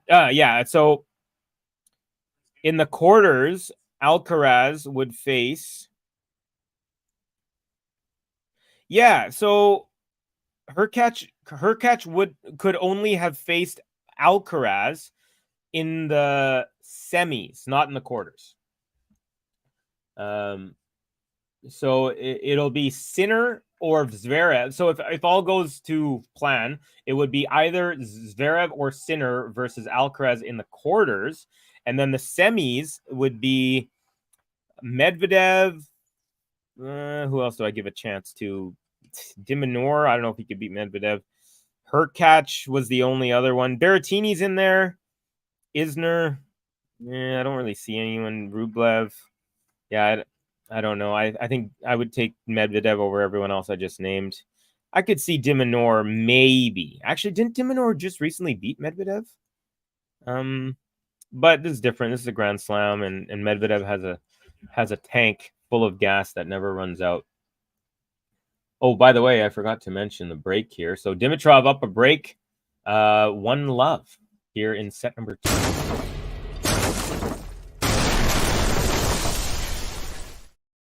The Bulgarian looking to take a 2-love lead in the second set, just as he did in the first set, and he's quickly up 30-love. So good job for Dimi. All right, here, let me tell you what's going on with the kits. I'm going to have to lean in a little because, like I said, I'm looking through a very small screen. But Dimitrov rocking... Oh, hold on there. They took the view away from me. Backhand Murray in the rally now. Forehand Dimitrov, backhand Murray, forehand Dimitrov, inside out, backhand Murray, forehand Dimitrov, backhand Murray, backhand slice Dimitrov, forehand Murray, inside out, backhand Dimitrov. Tries to go up the line, but goes wide.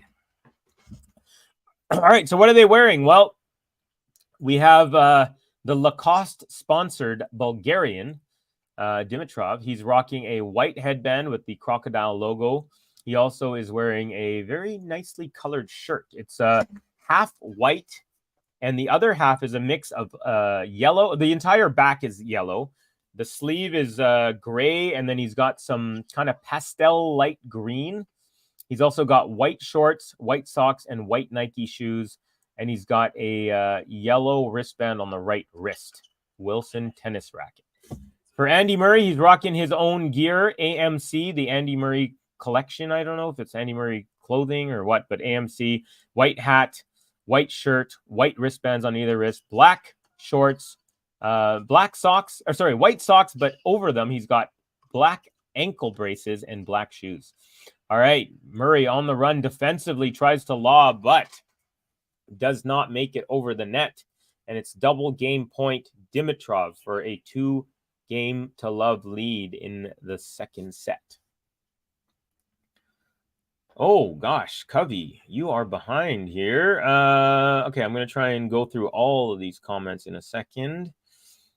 Hurkacz and forehand-to-forehand battle with Alcaraz doesn't look good. No, it doesn't. The only thing is the last couple times, he actually had match points against Alcaraz last time they played, and his actual forehand let him down. He had a chance to win it there.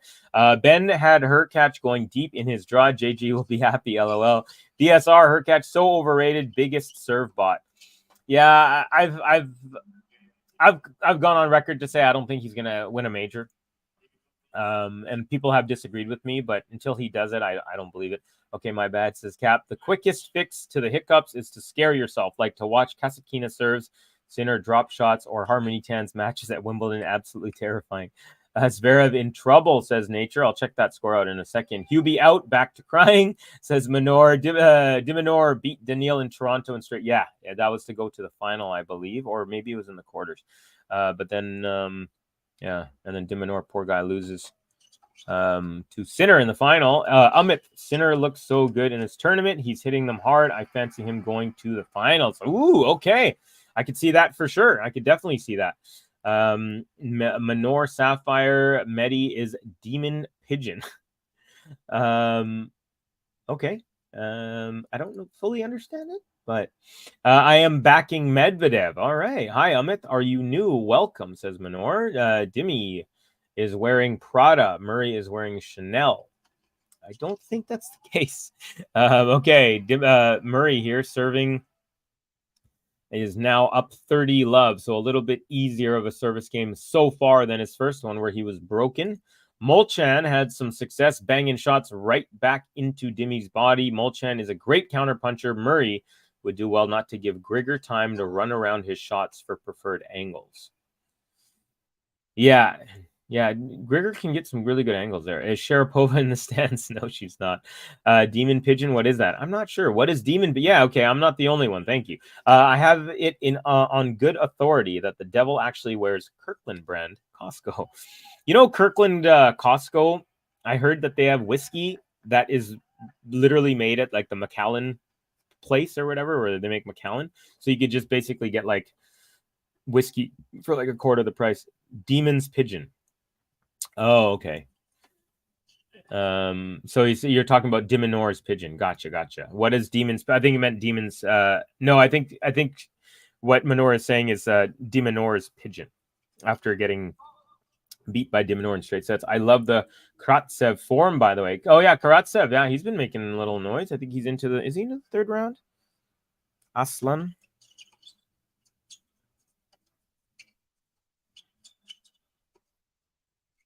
Yeah, Karatsev is going to face Ben Shelton in the next round.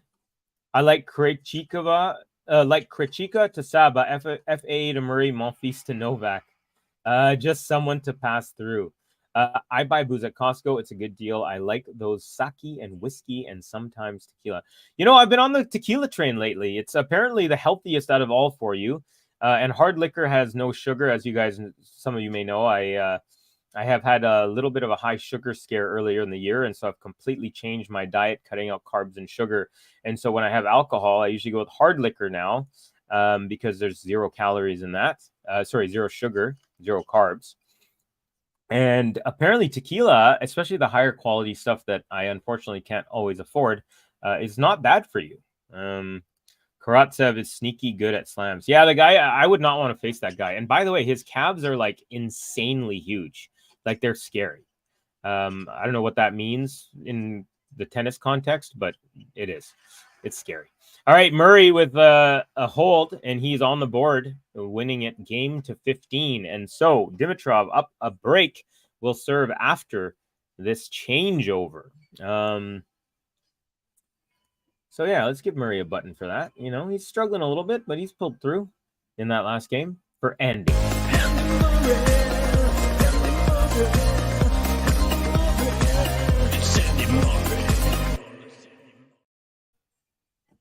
All right. Michael Mmoh takes the third set tiebreak against John Isner. So Isner not through just yet to the third round. He is up 2-1 though, and he has won his first game in set number 4.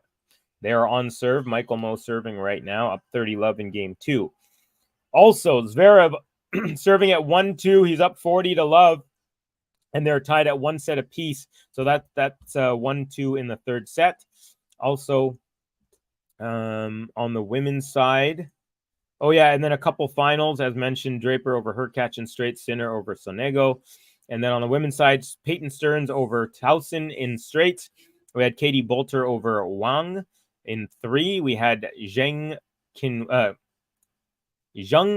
Xinwen taking out Kaya Kanepi in 3. Ava Lise serving at 3-all, but she's a double break point opportunity for Bronzetti. Actually, 1 save, so it's 30-40. And Samsonova up a break early against Korpat, serving at 2-1. Yup-a-doo. Man, comments just popping off every time I check the score here. So someone said something about sugar, but I need sugar. Beer greater than every other alcohol. Yeah, I definitely like certain beers for sure. But it's not bad having a nice quality tequila. I used to hate tequila. The smell of it would make me, but when I've had good quality one. Oh, by the way, does anyone have one of those milk frothers, those little tiny electric things?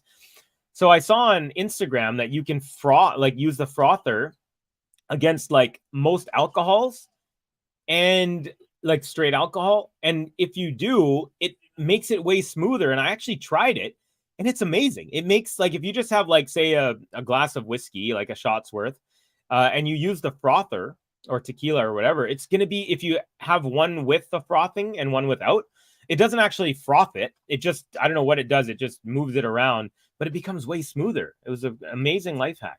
Hey, Manor, thank you. I've been following this channel for a long time now, just not active regularly. I bought Roberto Cavalli vodka at the duty free. It was gross. I'm not the biggest vodka fan, but there are some good ones. Covey has super high sugar because all the Canadians are 20% maple syrup. I know. Most people are 70% water. Well, Canadians are 50% water, 20% maple syrup, and 30% organs and eyeball stuff. It cost me like $20. That's a pretty good price there. Is Costco a supermarket, Ghost? We definitely don't have it in Bulgaria. Yeah, Costco is a massive bulk super. Like they have everything. You can buy camping tents. You can buy, you can buy a MacBook. You can buy AirPods. You can buy jeans. You can buy eggs. They have samples at these huge aisles. You could try sample. If I was a homeless person, I would just go to a Costco and try their samples every day. I'd have food for the rest of my life. For 20 meals for $20. Okay, that's not great. Hello, Covey GTL. Oh my, it is my favorite. GSL is in the house. Finally have a few moments to join you. ESPN is ripping us off this tournament. They say all matches are available on Plus, but they reserve many for ESPN only. Then they skip around. Brutal. Unhappy to hear that. The white wines can be amazing. Had Riesling last week with sushi. It was awesome, says Cap. All right, Dimitrov serving. He is up a break at 2-1, and he's up 40-15 here in game number 4. So far, most of the pressure has been being put on by Grigor Dimitrov, and a lot of long rallies. 14-shot rally just there. Tons of rallies over 10 shots and several over 20 already. So, hey, Covey and everyone. Gary says, Manor, hi, Max, and also hi, Max from me. Always great to have you, my friend. From Las Vegas. Ghost the Devil may wear that Prada as well. Manor, Gary. Costco is a bulk goods store, yeah, like Sam's Club. Don't the Nordic countries have one called like Metro or something? Not sure about that, but your breadth of knowledge does not surprise me that would be correct. $20 for vodka. That's such a ripoff, Manor. Hey, Manor. PSR, and it was gross. Hey, Gary. Morning, buddy. GG. Look at all the happiness, and I'll get the Hawaiian fruit and punch and Hawaiian fruit punch instead. Hawaiian punch. All right, Dimitrov has now consolidated the break and is up 3-1. Sir Andy is in tough here, but remember, until he loses a match, he is never out of a match. Here we go for Dimi.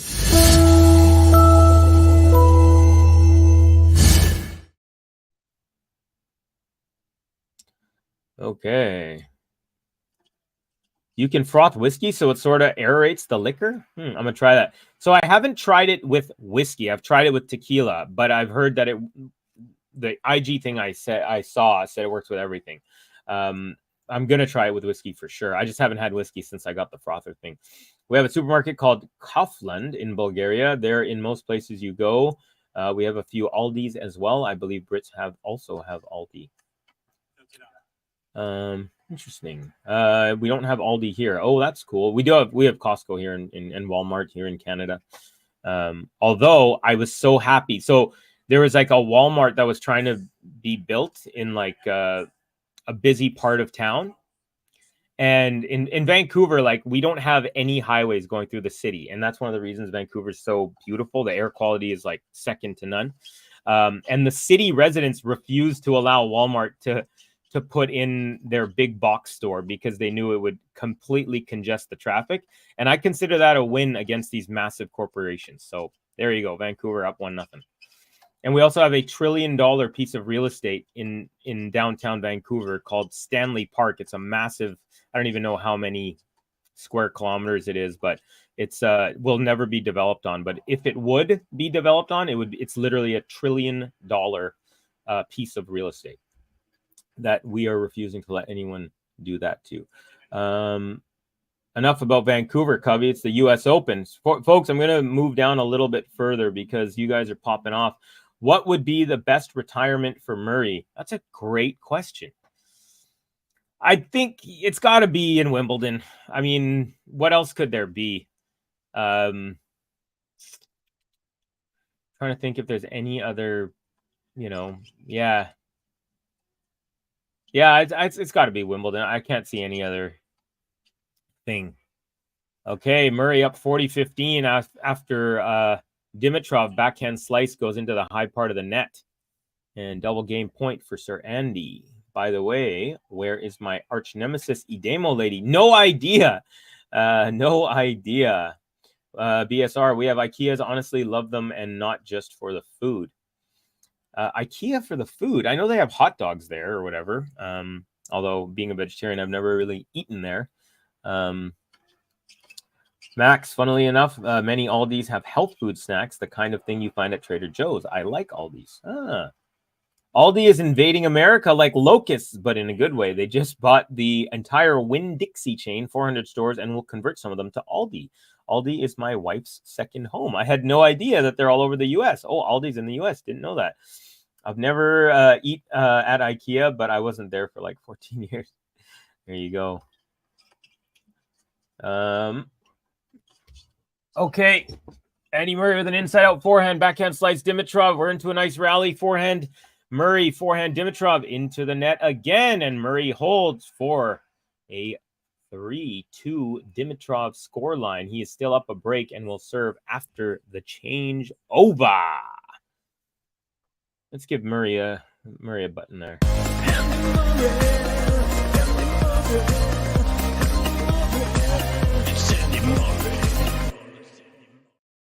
It's Andy Murray.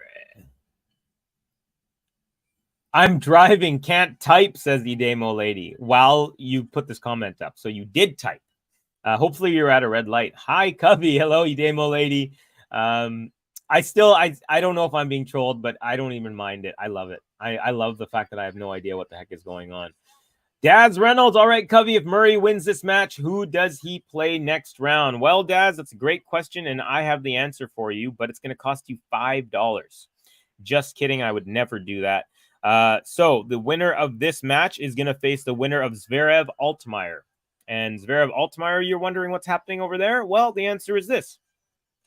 One set apiece, and we're on serve in the third set. Right now, Zverev serving at 2-3. It's advantage Zverev. So if he wins one more point, we will be tied at one set apiece and 3 games apiece. So the winner of Zverev, the winner of the all-German matchup will face the winner of Murray Dimitrov.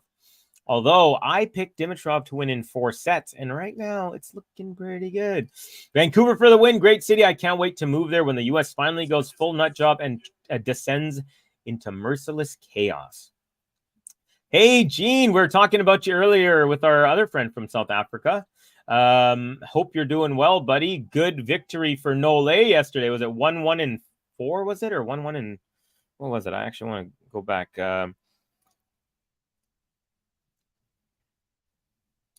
It was a good one for him, though. It was a straight sets victory for our man, Novak Djokovic, against Bernabe Zapata Miralles. Oh, it was 4-1 in run, I should say. I was close. I said 1-1-4, but it was 4-1-1. So, yeah, Nole. Who's Nole facing the next round? Good question, Covey. Answer? Laszlo Djere. Okay. BSR, I don't eat meat either. I'm vegan. Attaboy. Nicely done. Nice to hear that. Although I don't mind if people eat meat. Although I have had to tell my partners, my girlfriends that I've had in my life, that I can't kiss them after they eat meat. I just can't do it. Yeah, so there you go. That's my one caveat. Man, folks, it's really popping off here. Thank you, Gene. Of course, Gene is always on it with everything. Djokovic, Jerry, answering all the questions before I even ask them. Whole Foods is also in British Columbia. That's not, yeah, Whole Foods is, I mean, it's really, really expensive, and everything is expensive in Vancouver. But I'd still rather live in beautiful, expensive Vancouver than like Toronto or Edmonton or Winnipeg or Saskatoon. No offense to my fellow other Canadian cities, but I always kind of joke. I say Vancouver is like not even a part of Canada, because like a lot of Canada, they talk like oot and a boot and blah, blah, blah, you know, like, hey, bud, how's it going? Get her done, like all that stuff. But in Vancouver, we don't sound like the typical like Bob and Doug McKenzie, if you know what that is. Those are famous characters. That the Canadian actors that play famous Canadian characters. Rick Moranis is one of them from Honey, I Shrunk the Kids. All right, here we go. Dimitrov up 3-2 serving, and he's up 15 love, and we're into a rally. Backhand Murray. Murray changed his shirt, folks. He went from a white top to a black top with white sleeves on the T part of the T-shirt. Dimitrov with a lob. Murray with a nice overhead, and then Dimitrov, chases that down with a backhand slice, and then Murray was exhausted and not able. I think I just saw Murray say, I'm done or something to his box. He's very much laboring badly, Murray is. And it's smart that Dimitrov is making him come up to the net. Yeah. Okay, I was wrong. Sorry. So the front of Murray's shirt is all white. The back of his shirt is all black, and the sleeves are all white. They only showed the back view of him before, so I was, yeah. You can't get, well, okay, I can. I just like, okay, so as some of you know, I've never eaten meat my whole life. I've been vegetarian my whole life. And meat does not appeal to me whatsoever. The smell of it, the look of it, the texture, nothing. And so, yeah, like I've had girlfriends and like, you know, they'll eat like, I don't know, like one girlfriend had chicken wings once and it's like, oh, give me a kiss. And I was like, oh, I honestly can't. Like, I'm not trying to be a jerk. I just like it like didn't feel right in my stomach. You know what I mean? I was like, I can't do this. I felt like I would be kissing a chicken wing. But it's not like I'm like, go brush your teeth. Like, you know, I'm, you know, one of my girlfriends, you know, having a meal, just had a little water and then gave me a kiss, whatever. But, you know, so anyways, kind of a funny comment to talk about during this match. But Bob and Doug, you know what I'm talking about. Yeah, so I joke with my other Canadian friends. I'm like, oh yeah, you guys are Canadian. I was like, but Vancouver's kind of better than Canada. Like we've had like legal weed for like since I was born. It hasn't actually been legal, but you'd never like no cop would ever arrest anyone for that here. It was just like a known thing. Actually, nice little point here. Oh, Dimitrov Dimitrov got dropped by Murray and then raced up to the ball and tried to lob over Murray and almost got it, but was unable to. So it's now 40-30. The lob went long, so it is now 40-30. So Murray saves 1 game point, but Dimitrov has another in his back pocket. Just long by maybe a few inches there. Do you like eggs and cheese? I do eat eggs on occasion. I grew up eating them, and I do eat dairy. Although, well, I eat cheese. I grew up drinking milk, but I don't like milk anymore. I just don't like it. I used to before. But yeah, dairy. Yeah, that's what we have going on in my life. Let's see here. When Andy is breathing hard, he's wearing down. When Novak is breathing hard, the match is just getting underway. Can't argue with that. Exactly, Gary. Haha. Eggs and cheese is life. Hey, Covey and GTL fan. Peaches, are you at the U.S. Open? Let us know. Good to have you in the chat. They opened a grocery store outlet. Store name. Oh, okay. In my area today. That's nice. Oh, very cool. I don't have that problem, Covey. I've had dreams about me and Martina Trevisan in a hot tub full of beef bracciole. Is that hopefully I'm pronouncing that right. Hey Peaches, hey Gene, how are you? Hey Peaches, says Max. All right, so Dimitrov does hold 4-2 now. Murray's serving at 2-4. Let's say it that way. Into a rally, backhand Murray, forehand Dimmy, forehand Murray, backhand Dimmy, forehand Murray, forehand Dimmy. Forehand Murray, backhand slice Dimmy, all up the middle here. Now cross court, backhand Murray, backhand slice Dimmy, backhand Murray, backhand slice Dimmy up the line. Actually, it's a drop. It goes off the top of the net and it bounces twice before Murray could get to it. Dimmy apologizes. Murray is laboring here, folks. Like so much so that I actually wouldn't be surprised if he might retire. And I can't believe I'm saying that about Andy Murray in a major. Like that point just feels like a backbreaker.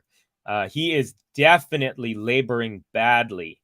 And another reason I chose Dimitrov in this match is because Murray hasn't played too many matches before this. He's been he retired. Hold on, let me. This is what happened in his last few matches. Murray won 2 matches in Toronto and then retired before facing Sinner. Before that, he won 1 match in Washington and then lost in the second round.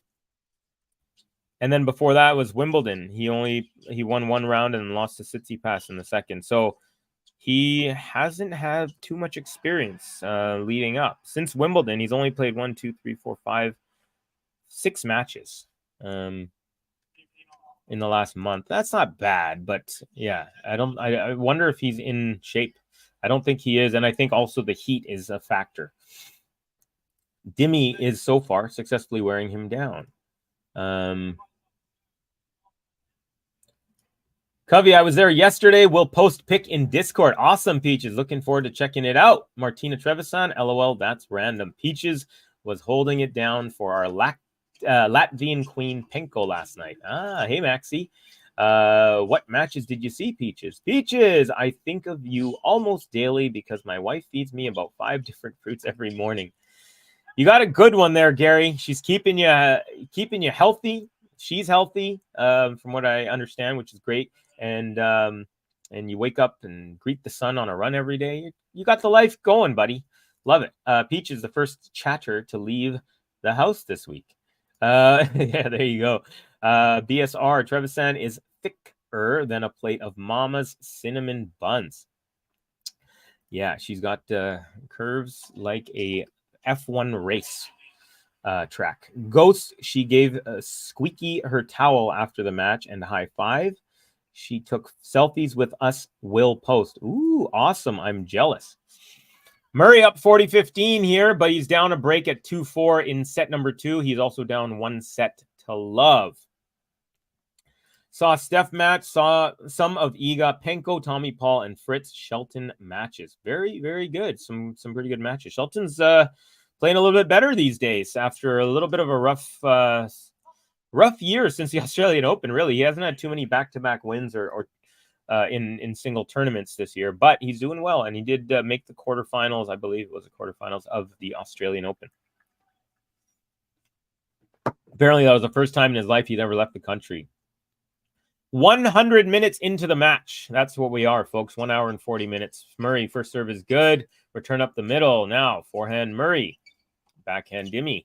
Forehand Murray up the middle. Forehand Dimi also up the middle. Forehand Murray. Backhand Dimi. That one goes wide. It's a game for Andy Murray. And Dimitrov still up a break. Will serve after the changeover. Up 4-3. What else is going on? Let's give you some more updates. I know I've been giving you updates like crazy, but I'm going to give you more no matter what you ask for. All right, here we go. Draper, as mentioned, threw over her catch. Big upset there. Isner looking to continue on in his last tournament. He's up 2-1, but he's down a break. Mo now serving at 4-3. So we could get a 5-setter there. Sinner over Senego. All-Italian matchup goes to Sinner in straight sets. And we got the all-German matchup. And the winner of this German matchup of Zverev versus Altmaier is going to face the winner of our match here, Dimitrov versus Murray. Zverev is on serve at 3-4, and they're at 1 set apiece. Berrettini is on serve against Rinderknecht at 1-2, about to serve.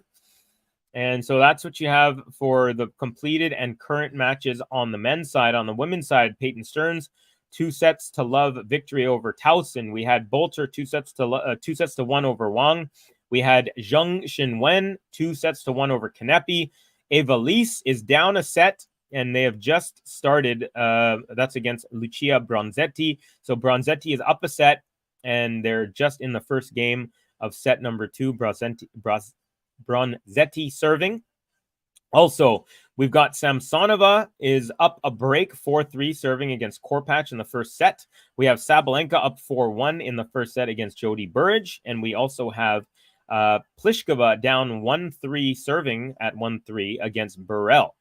That is the current finals and current matches going on the women's side. Covey, you have no idea how much Tanya lords over my every meal, but her eating habits have saved her life, so imitating her is the only way to go. I love it. I love it. Sounds like you found the perfect partner for you, buddy, and I'm so happy to hear that. It's wonderful when you have someone you guys build each other up and help and share with each other. It's a beautiful thing. Great to hear. Gary, you funny. Peaches, Ghost, don't be Penko sends you.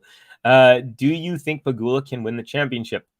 My answer to that is no, at least not this specific tournament right now. I don't think it's impossible. Like, I'm not saying she has a 0% chance.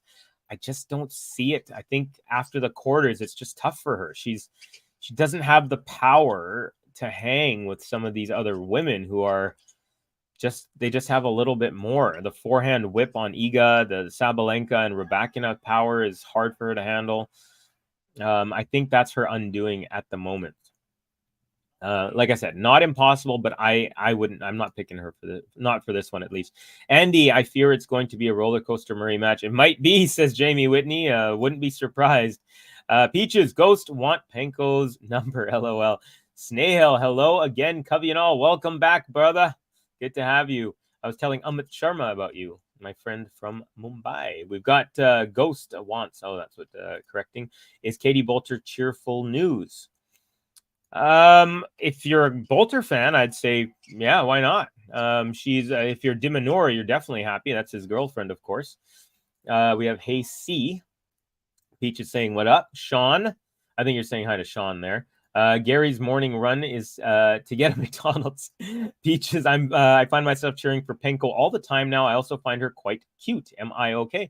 Yeah, I think she is too. But I like her attitude because it's like hilariously silly, but consistent. So Draper won. Yes, Draper won in straight set, 7-5 in the third set. He is through to round number 3. And who is he going to face? Let me tell you. Jack Draper will be facing Covey, where you at? Jack Draper will face the winner of Michael Moe and John Isner in the next round. So her catch is out. Rude is out. Lots of seeds, folks. Korda didn't make it out of the first round. He was a seed. Rude didn't make it out of the second round. He's a seed. Manarino has made it. He's 22 seed. Tiafo has gone through. Paul is through. Davidovich Fekina is through. Bublik, the 25th seed, is also out. Holger Rune, the 4th seed, is out. Tsitsipas, the 7th seed, is out. Eubanks, the 28th seed, is out. Musetti, the 18th seed, is out. Fritz is still in. Felix, the 15th seed, is out. Cerundolo, also out, 20th seed. Laszlo Djere is about to be out when he faces the number 2 seed Djokovic. So, yeah, I mean, it's the bottom half of the draw is anemic and soft, folks. There's nothing going on other than Novak right now. The only player that I could possibly see maybe having any chance against Novak in a Grand Slam, and I still don't give him much of a chance, is Tiafo. Paul might have a chance, but I still think Tiafo has a better shot against Djokovic. That's just me personally. But yeah, Djokovic, if he keeps his focus on, which has been on since the first ball of the first match, I fully expect him to make the finals.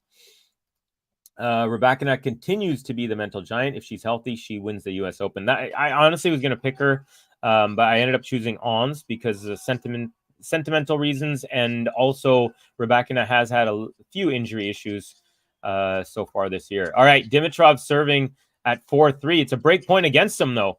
We're into a rally. Backhand slice Dimi. Forehand Murray. Forehand Dimitrov. Forehand Murray up the middle. Backhand slice Dimitrov. Backhand Murray up the line. Forehand Dimitrov, forehand Murray, forehand Dimitrov, backhand Murray cross court, backhand slice Dimitrov. Now Murray, backhand cross court, backhand slice Dimi, backhand Murray up the line, forehand cross court Dimitrov, forehand Murray, backhand slice Dimitrov, forehand Murray. So many long rallies in this game, in this match, folks. Backhand one-hander and then an approach shot from Dimitrov. Murray with a chance to break on the pass, but he goes wide by a couple of inches and we're at deuce. Almost back on serve there, and now Murray keeled over, huffing and puffing. And Dimitrov is playing it like you should against a guy who's 36 years old and has a metal hip. And he missed that by more than a couple inches, probably by half a foot there.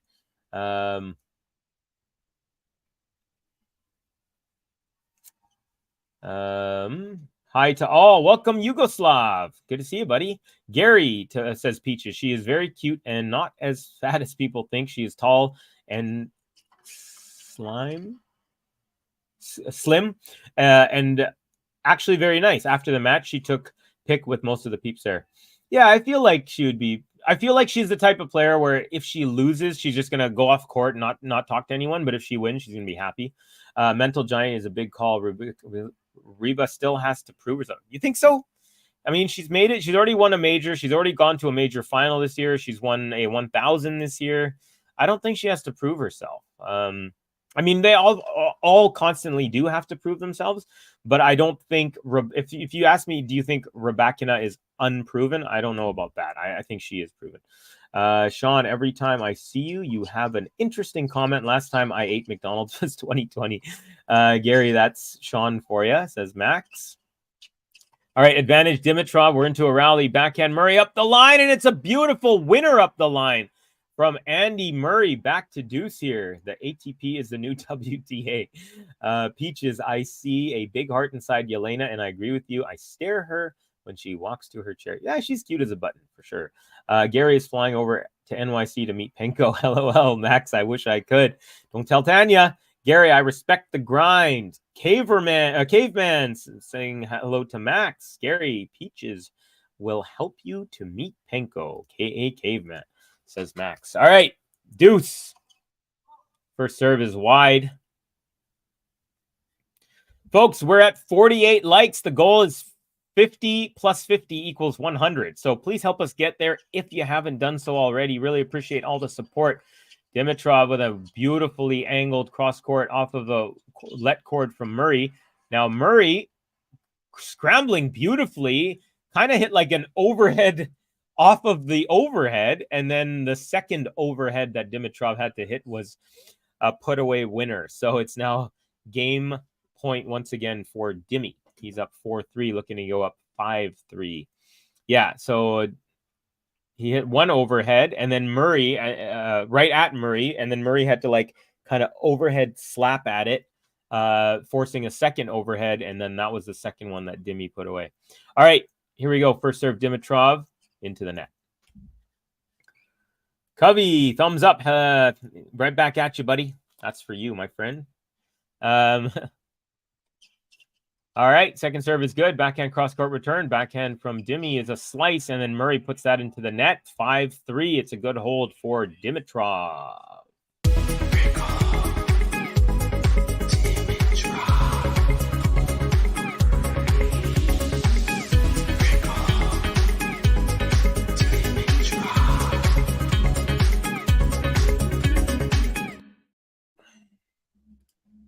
Peaches also met Paula. She is very nice and cool. Let's see. Manor, hello. My internet dropped for a minute. What did I miss? Well, you missed a nice hold from Dimitrov. And yeah, that's pretty much it if you're talking last minute. Murray serving now 3-5 to stay in the match. And we also found out that Gary has a... He has his sights set on Yelena Ostapenko. Thinks she's very cute. Murray with a short ball +1 into the net to kick off game number 9. And it's love 15. Folks, I'm going to state that we are into...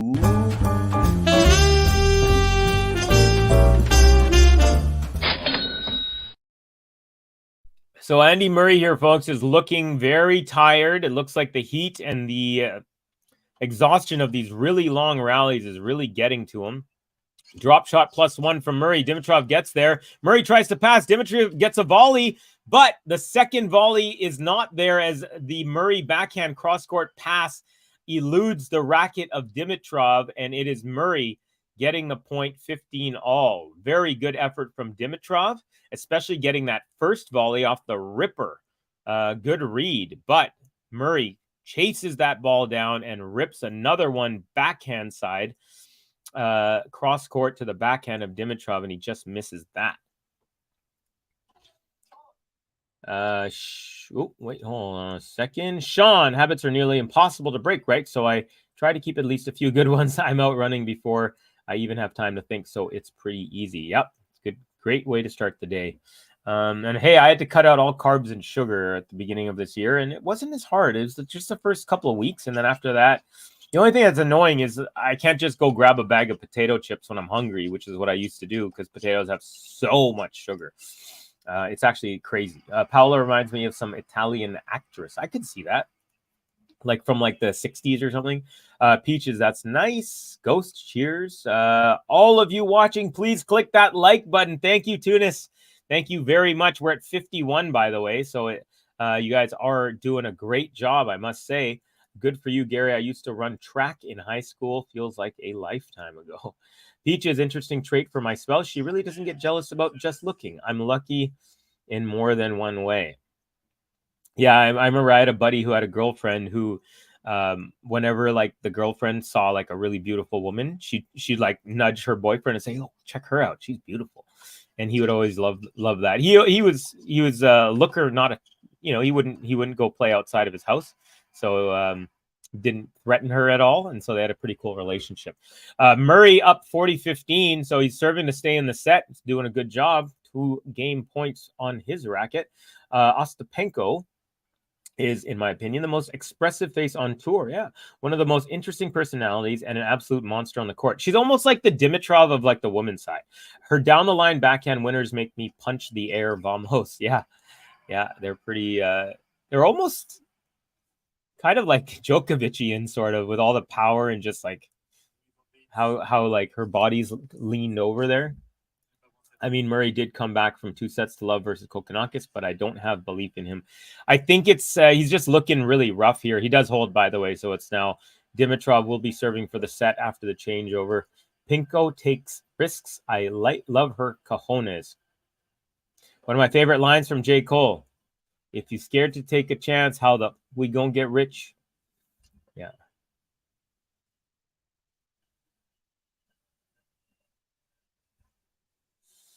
Ghosty, agree. Hey, caveman, what up? Sean, that's real running. What I do is walking plus a little. Kidding, it's a bit more than that.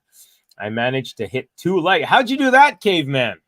You change accounts and then do that? Well, anyways, whatever you did, good job. LOL, Danielle Collins just beat Mertens in mixed doubles. There you go. Ghost, did Collins scream, come on, every 30 seconds? Yeah, Danielle Collins, out of all the players on the women's tour, gives me the most milfy sort of energy. I don't know if anyone else gets that, but yeah, just throwing that out there.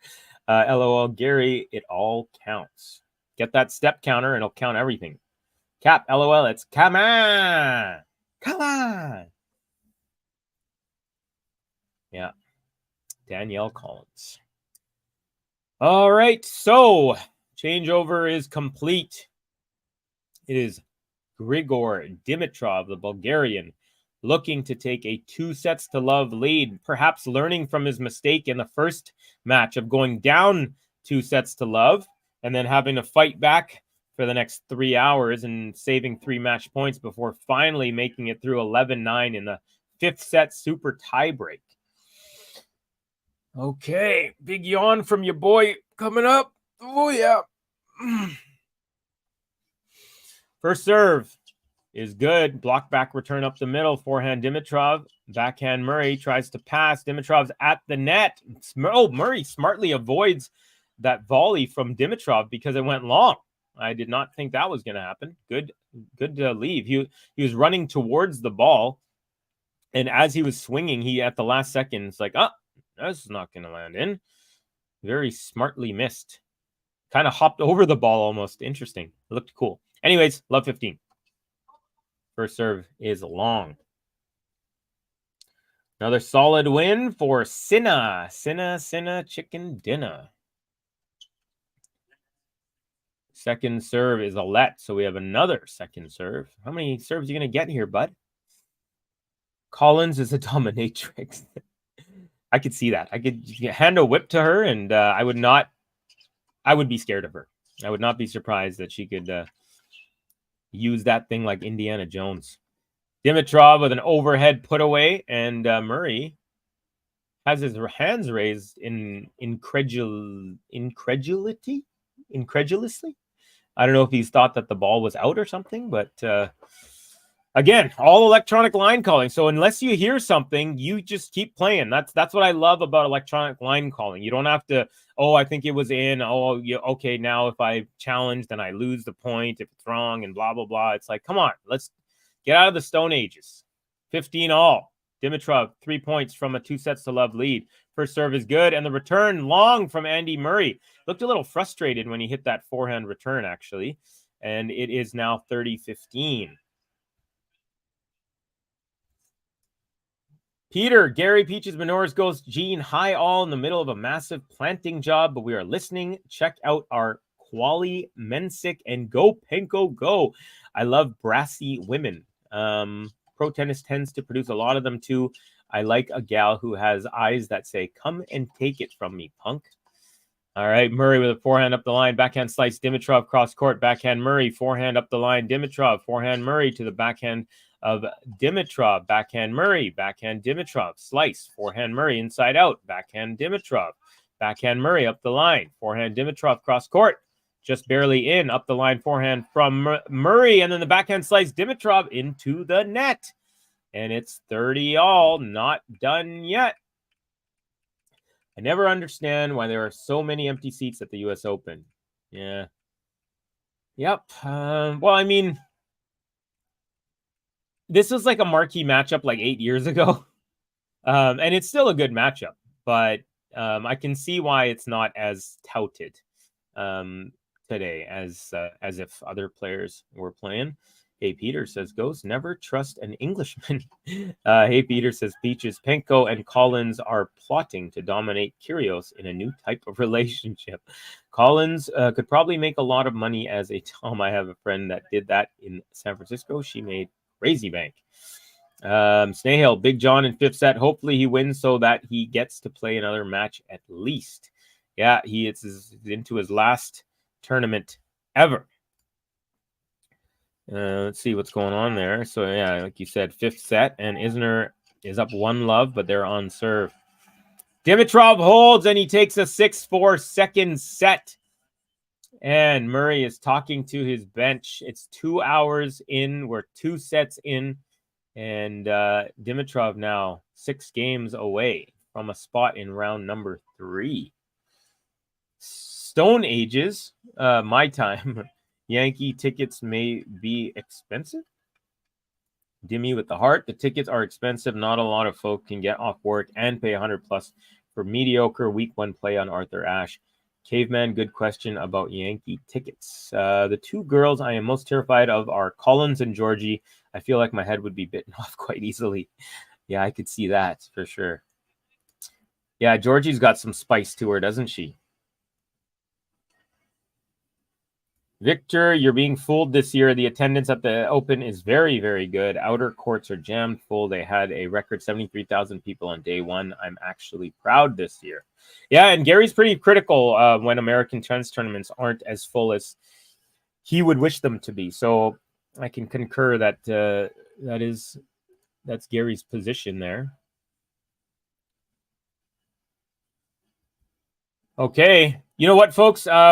I've been drinking coffee. I'm going to take a quick little break. So just give me a minute or two. There's a changeover for the set. I'm just going to use the facilities, and I'll be right back. There should be no special rules for Novak Djokovic at all. Hey, welcome back, tennis fans. Here we are for something groundbreaking. Some might call it trial of the century. Some might call it trial of all time. We did not expect to be covering the first Djokovic watch-along of the year, and he's not playing an opponent. He's playing him against the state. Shout out to everyone joining us. Of course, we've never had so many people in the live chat. I feel like this is the perfect opportunity to bring all 23,000 of you up to date with what's happened so far. Did not think by the third set Ben would be rooting for Rafa and JG would be wishing it's all over. Yeah, a bit weird. I mean, I just want the pain to end. I don't even care if he's crawling on his knees and hitting the ball over the net by the 5th. If he gets there, it'll be incredible. I'm just calling it as it is. I'm trying to be objective watching the match, and he's lost the match. What do you want me to do? He hasn't lost it. He's still in it. Why do you keep saying he's lost it? You think? Okay, put a bet on then. What odds would you get on Rafa? 2 sets down. 8s. Just take a bet on. Seeing as he's not out. I was just disappointed you're not supporting your man. No, you're being delusional, Ben. Just grow up. Not supporting your man. Delusional. Not supporting your man. Come on, you guys. What are you doing? I feel like I'm rallying for all of the Rafa fans out there now. As Ben rallies for all the Rafa fans, Covey returns, and so does Murray to the service line. He serves first in set number 3, and if Murray is to move on, he's going to have to play and win a 5th set. Here we go. First set is good. First serve is good. Now, forehand Murray. Backhand slice Dimitrov. That's been a line I've said pretty much all day. Backhand Murray up the line. Forehand Dimitrov up the middle. Forehand Murray. Oh, just wide. I thought that was in. And it's love 15. Dimitrov takes 0.1 of set 3. Okay, let's see. Gary is also right. I would rather be on court 7, for example, than Ash Armstrong. That's where the juice is. Yeah, I love the crowdedness. It's almost like the stadiums are kind of like on top of some of the courts on the outer. And I would, if I was a tennis player, I'd love that atmosphere. It almost feels like a wild, raucous college sort of atmosphere. Ticket prices are very high, but it was the crowd couldn't get a space in the parking lot. You deserve it, Cuddy. Thank you, Caveman. Thank you very much, buddy. Gary saying to GG, that's one of the things that makes the U.S. Open unique amongst the slams. There are always matches on the outer courts that are making everyone go bananas. I remember, was it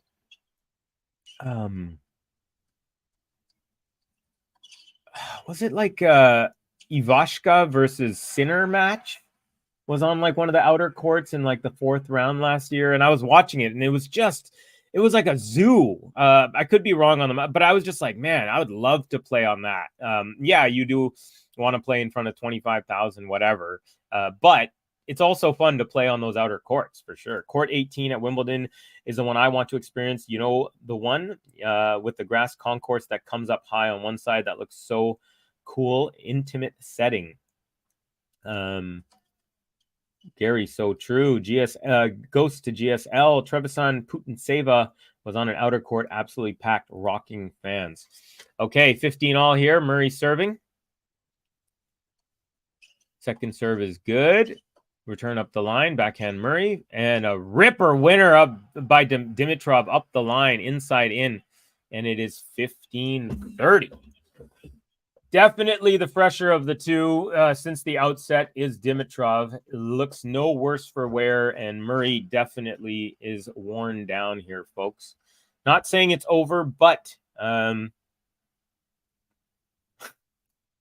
hit the like is better than hitting women. I 100% agree. Yes, Cubby says Manor. Oh, gosh. Manor's got some really good one-liners. Peaches possibly saying these boots are made for walking around in the U.S. Open. Max, LOL, yep, I am tired today from going from court to court. It was wild yesterday, good matches. Some courts you can see 2 matches at once. Oh, that's pretty cool. Murray hasn't reached a 4th round of a slam since hip issue, which is disappointing since we were used to seeing him doing so well. Yeah, for sure. But he loves it, and applaud him that he's still playing.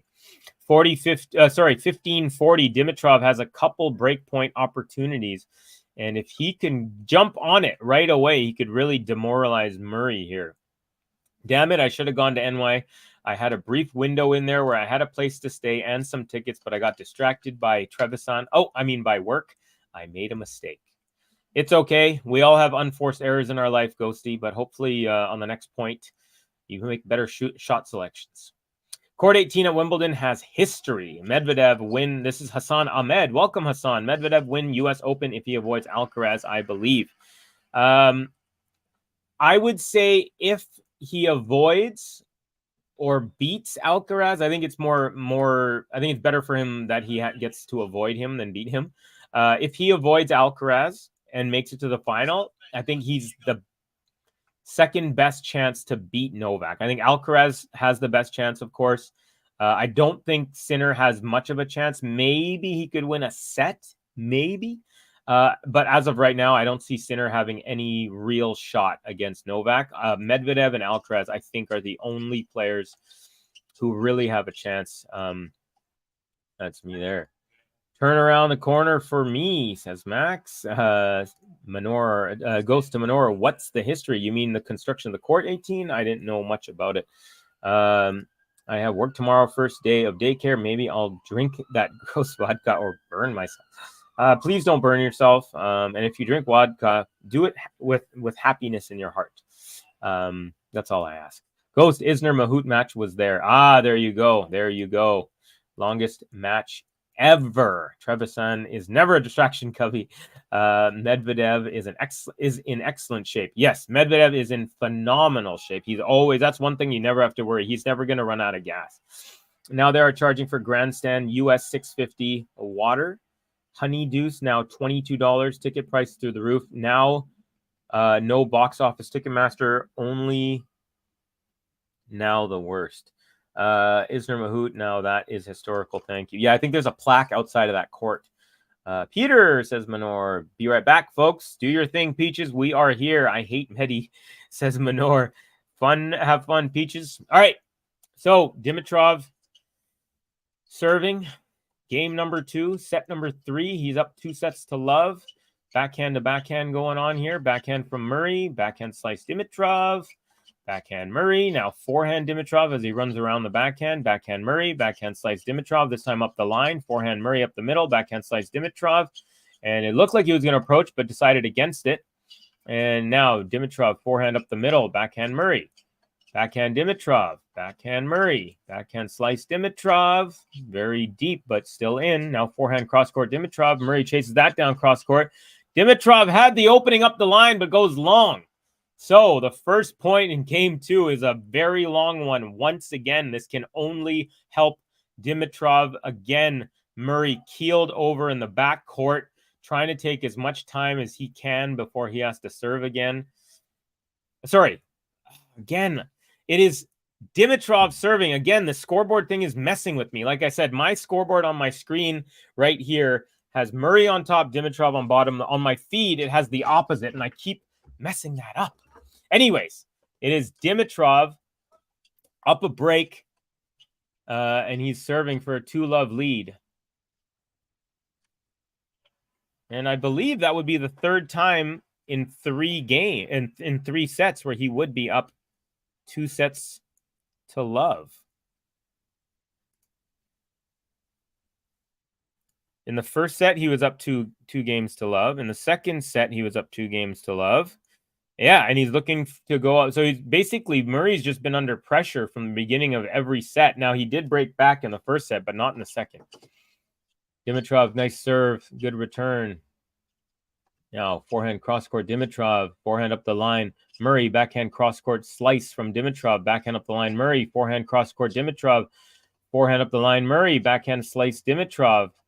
And backhand Murray up the line. Now forehand Dimitrov cross court. Forehand, it's a drop shot. Murray, Dimitrov chases that down cross court. Winner won the one-handed backhand.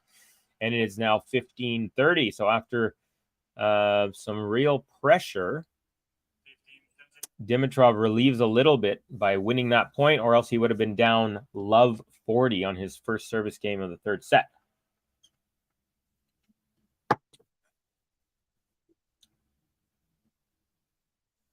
Okay. Let's see here. Boy, I would love Murray to lose in 3, says Gene. Wow. Some hard, strong words from you there, bud. Can't stand his complaining. Yeah, he's definitely talking to his box a lot. Joko might play a guy he's 0-2 against in round 4. I mean, who's that? And honestly, do we think anyone has a shot in the bottom half of the draw against? Okay, so 1, 2, 3. Oh, Yuri Vesely. Yeah, I mean, maybe Vesely has something, maybe, but if you're asking me to put my house on it, I'm not only putting my house, but I'm going to take my cousin's house and double down that Djokovic is going to take that one. I have Djokovic not dropping a set till the final. Yeah, that's a bold call, but hey, I'm a bold guy. Have some respect for him. He's playing with a metal hip, which is incredible. So it looks like Snail is defending Murray, and Gene saying, sorry, I cannot support a guy like that. Gene hates Murray because he used to beat Novak. There you go. Murray has always annoyed me, like since the very beginning of his career. Hassan, I want Nadal to win a couple of slams next year, but I don't believe he will win any. I want him to chase Nole down, but no. I don't see him winning anymore either. Maybe he wins, just gets this Herculean effort and takes another French. I don't see it, to be very honest with you. But that's like the only scenario that I see him possibly winning any more Grand Slams. But I still don't think it's I'd say less than 10% chance. Murray to retire next year after Wimbledon? I would guess so. But you never know. Maybe he'll play another 7 years like Venus Williams until he's 43. All right, Dimitrov. By the way, we're level here at 1. So Murray does hold in the end. No, that's not what happened. Murray, they each broke actually. So Murray now serving 1 apiece. Oh, great defense from Murray. Now Dimitrov is at the net, and Murray tried to lob, but he mishit the ball. And again, Murray keeled over in the back court, gingerly walking slowly. And this guy needs an oxygen tank between points, folks. He is in rough shape. No, it's not that at all in terms of Murray, disliking Murray because he beat Nole. Actually, hear me out. Okay, I'm going to hear you out. Gene, you love me even though I'm complaining. Murray is actually playing much more freely now, going for it. I think Snahill, what he's trying to do is end the points quicker because he knows that if we get into 15-shot rallies, he's not going to stand a chance. So I think he's being smart, and he's just trying to end points a little quicker. And he did quickly on that one. Unreturned serve, and it's 30-love. Hey, caveman. Bro, Vesely will beat Novak like I'll beat my mental health. Okay, let's see. Let's see. Sabalenka took the first set over Burrage. Thank you, Ghosty. There are no other top 8 players in Djokovic's half of his draw. Yeah, there's no one in this draw, man. The only play, like I said, okay, these are the players. I'll mention every player in his draw. Zhang, Hijikata, Manarino, Tiafoe. Tiafoe is one player with maybe a chance. Tommy Paul, I'd give him half a chance, so 1.5. Davidovich Fekina, let's say we'll give him a half a chance. Shelton, no chance. Karatsev, no chance. Stricker, no chance. Bonzi, no chance. Mensik, no chance. Fritz, no chance. Gojo, no chance. Vesely, 8% of a chance. Jere, no chance. No one's got a shot. This is Novak in a major, folks, and he is hungry. Nadal will win another slam like I'll win Chorich's heart. Yeah, Nadal is done. He's got too many chronic injuries. It would be a miracle to make another slam final, even Roland Garros. You know what would be amazing is if, say, he like won the French Open and then the Olympics and then was like, peace. That would be like the most gangster way for Nadal to leave the game. Murray playing so much better now, aggressive gameplay. Yeah, like I said, I think he's just trying to end the points quickly. Reminds me of Alcaraz when he got injured in the final, and I think it was Brazil against Nori. And he hurt his, I think it was his hamstring or his groin or something.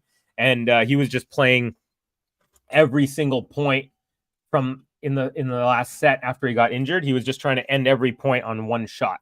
And that's what you got to do sometimes. You got to think, okay, I can't play, I can't move, I don't have the lungs, I don't have the gas. And so you got to find different ways to win. 40-30, Murray with a game point.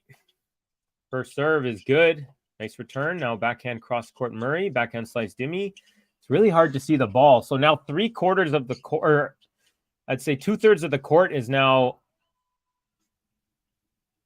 in the shade. It's really, really weird because it's kind of an arcing shade. Before it was top to bottom shade. Now it's side to side shade. I think it's just because the way that the roof is open on the stadium. I can hear the shoes squeaking. I love that sound, by the way. Bro, don't underestimate Borna Gojo. I think Ghosty yesterday said he's like a health food snack that Nature's Path makes or something. Covey and Cap and chat, I missed. Hey, Janie, how are you, lady? Good to have you. My guy. Also, Laszlo Jerry will beat Novak. He's won 4 U.S. Opens as well, not just one surface player, but he's not the same Rafa. Yeah, for sure. Manor, is that wishful thinking? If Alcaraz beats Joko in the next few majors, will that make him retire earlier? Good question. I wonder about that, actually, now that you say that. Let's just say, I'm throwing it out there. Let's say Alcaraz already beat him in his house at Wimbledon. Let's say he wins here again against Novak and then beats him in Australia, his other house. I wonder, would Novak be like, okay, now it's getting to be time that I want to call it? But I feel like Novak is the type of guy who's going to just charge on that challenge head on, and he's going to accept it and take it as far as he can go. So I'm going to go ahead and say I don't think so. And again, I don't know the answer. I'm just what I think there. How has Tiafoe choked? He was in semis last year. He's won titles this year. Yeah, he hasn't had the best last couple of months, but yeah, I think he's in good shape. I think he's ready to go here. I mean, you know, I picked Nole to win, and I'm a big Nole fan, as you all know, but I wouldn't be sad if Tiafoe were to like take him out in the semis, just because I really would love to see Tiafoe win this specific major. I know he really felt a pride and a pressure to do well here last year, and I hope he wins one in his career. But I don't think he's choked. He's not choking right now. He has had some lackluster. He lost to Milos Raonic in the first round, I think in Toronto or something. And, you know, he's had a couple of results that he probably should have done better. But yeah, he's not choking. 55 likes, folks. About 78 people in the house. If you haven't done so, please like the video. Subscribe if you're new to this channel. And also hit the notification bell. You will be up to date with everything. Dimitrov gets another break here, folks, and he is up 2-1.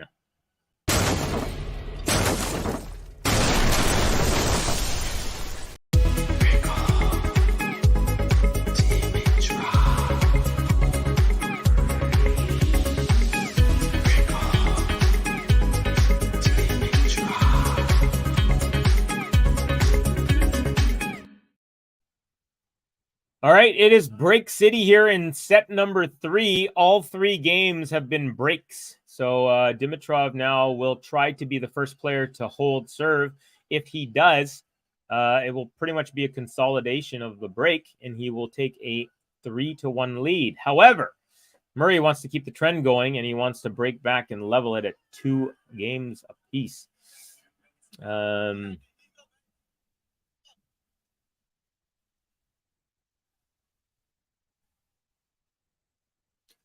Okay, trying to go through the chat, but it's going crazy here. You guys are super fast today. I love it. Bo choked massively against Dimi at Wimbledon.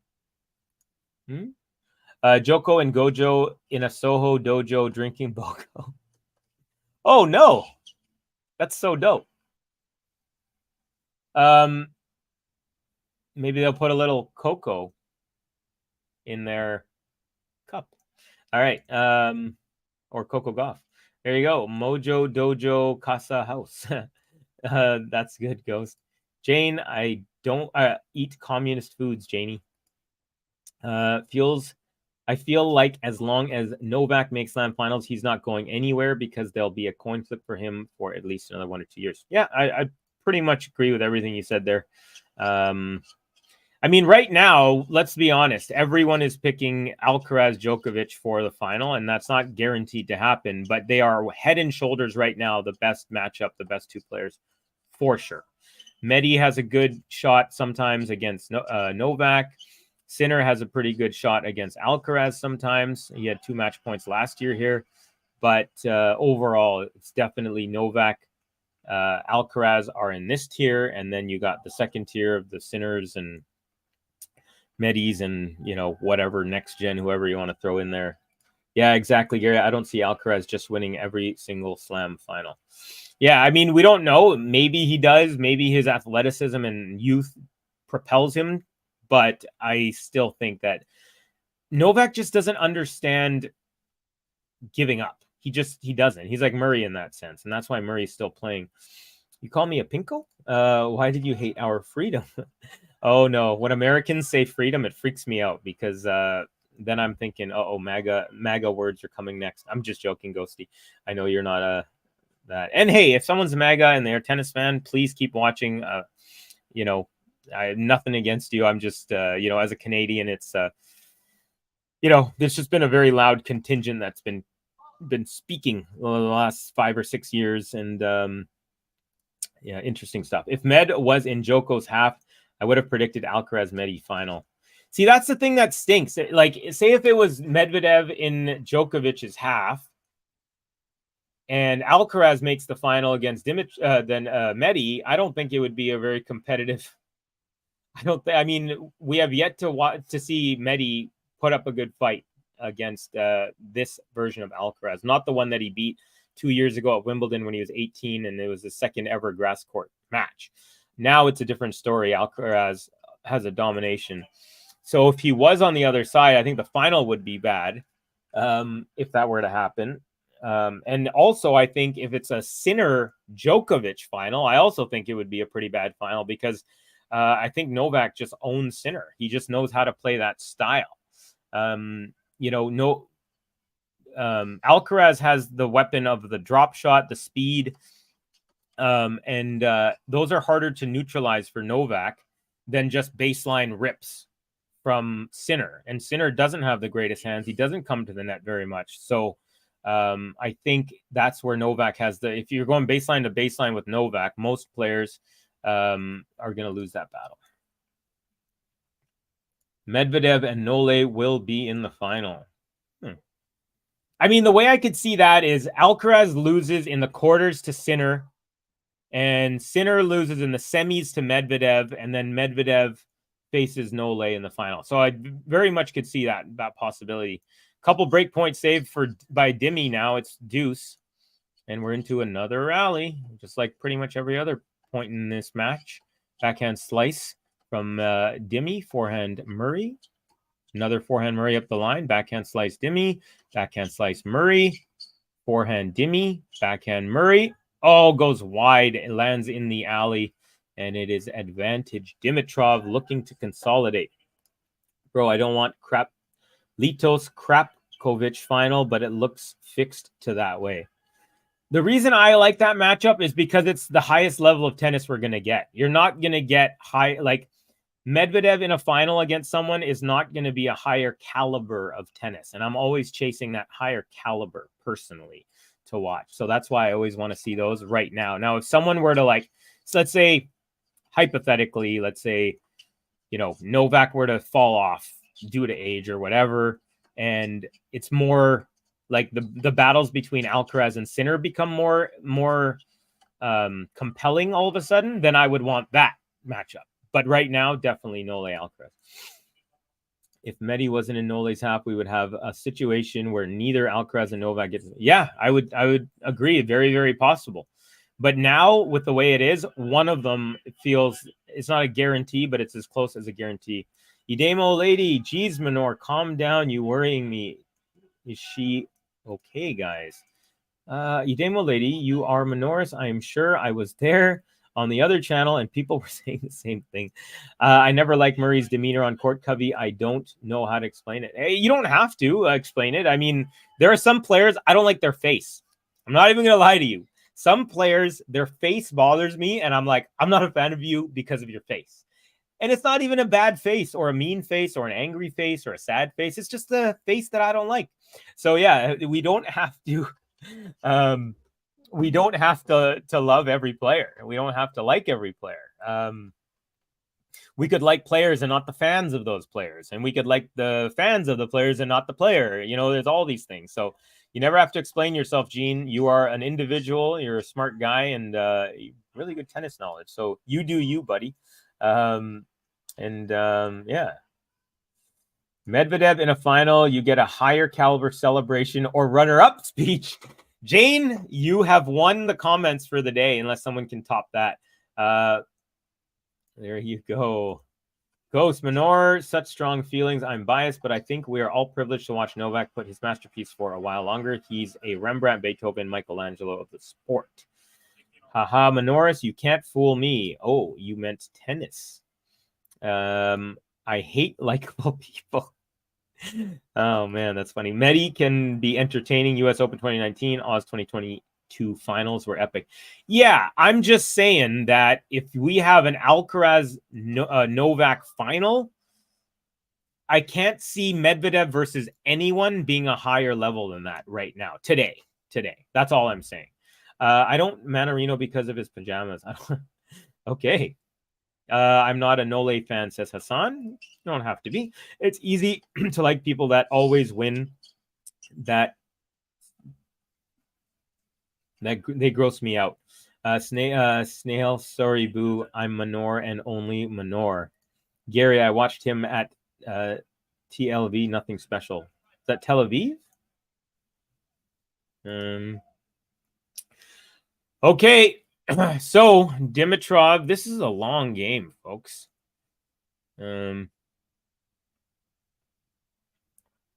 Actually, no, it's not. It's 15:30. Murray, he's down a break after Dimitrov broke the last game. The first three games of the set were all breaks, and the first hold came in game number 4, the last game. Now, Murray here, 30 all. 2 hours and 29 minutes into this one. Andy Murray will have to make it a 5-setter if he has any chance of making it into round 3, a tournament which he has won before back in 2012. Second serve coming up at 30 all for Sir Andy. Rocking the orange and black head racket. Good serve. Nice return up the middle. We're into the rally now. Forehand up the middle. Backhand Dimitrov up the middle. Forehand Murray. Backhand slice Dimitrov. Forehand Murray. And that's long. It's now break point again for Dimitrov. And if he can get the next point, it could be signaling almost the end of this match, folks. Yes, Alcaraz Nole exceeds Medi versus anyone in terms of quality. And that's not going to be forever, right? Like, let's say Alcaraz falls off all of a sudden. Maybe he just has a lull in his career, or maybe he's already peaked and he slows down. And next year we could be saying, you know, Medvedev versus Sinner might be higher than Alcaraz. Like if Alcaraz has like a 4-month span like Felix Auger-Aliassime, I mean, I don't see it happening with his team and all that stuff, but, you know, anything is possible. Manor in the eye of the beholder, I guess. Yeah, against Cilic. It cost me the entire military salary. I miss Marin, daddy eyebrows Cilic. He's got some good eyebrows. He's got the funniest little tick on serve. Oh, Murray with a routine backhand, and he goes into the high part of the net. It's another break. So I forgot to hit the consolidation. So this is for last game for Grigor.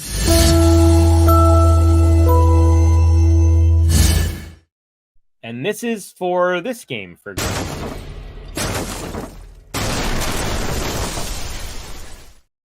And this is for Grigor.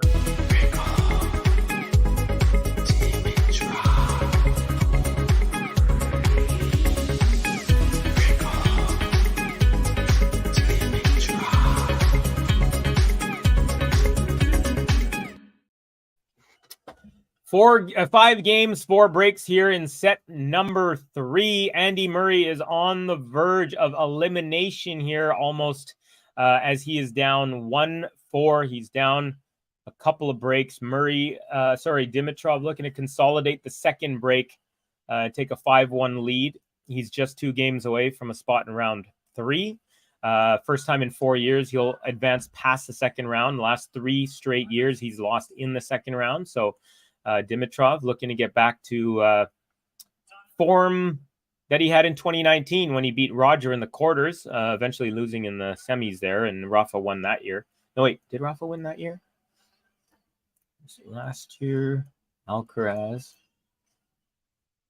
Medi 2021, Team 2020. Yeah, it was Nadal in 2019. So here we are, folks.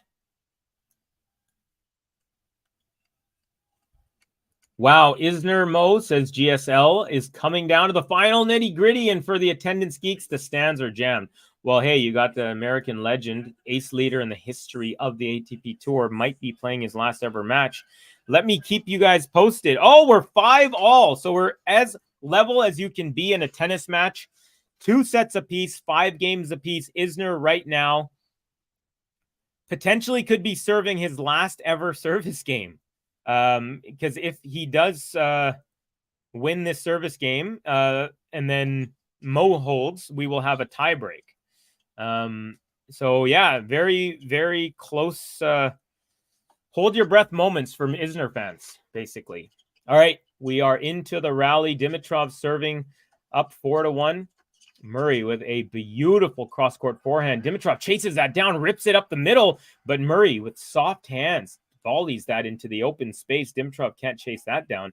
What a strike by Murray. Off of that backhand slice from Dimitrov, he really got every single fiber of that ball. It just pissed me off, the obsession over certain players, so I automatically hate them. Everything can happen. I can be in a car crash. Oh, you never know. Crap. Can discover he's into guys.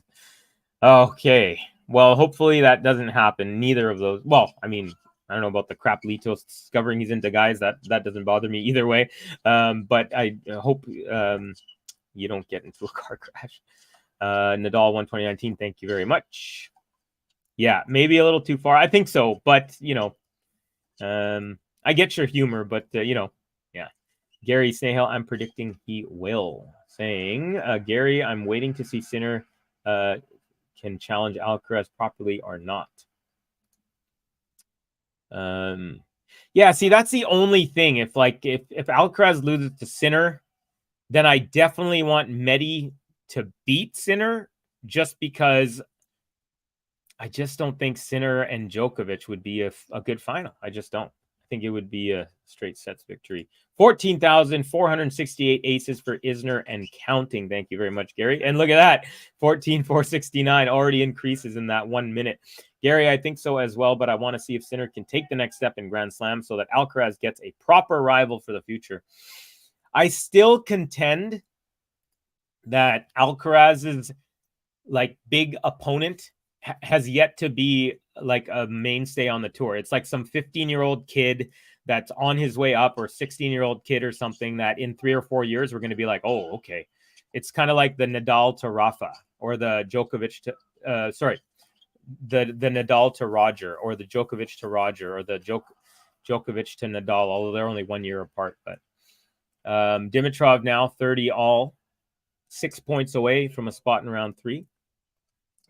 Wasn't Alcaraz Sinner a 5-set classic last year? Reckon it'll be another good one. Yes, it was. And Sinner had 2 match points in the 4th set, but Alcaraz held his ground.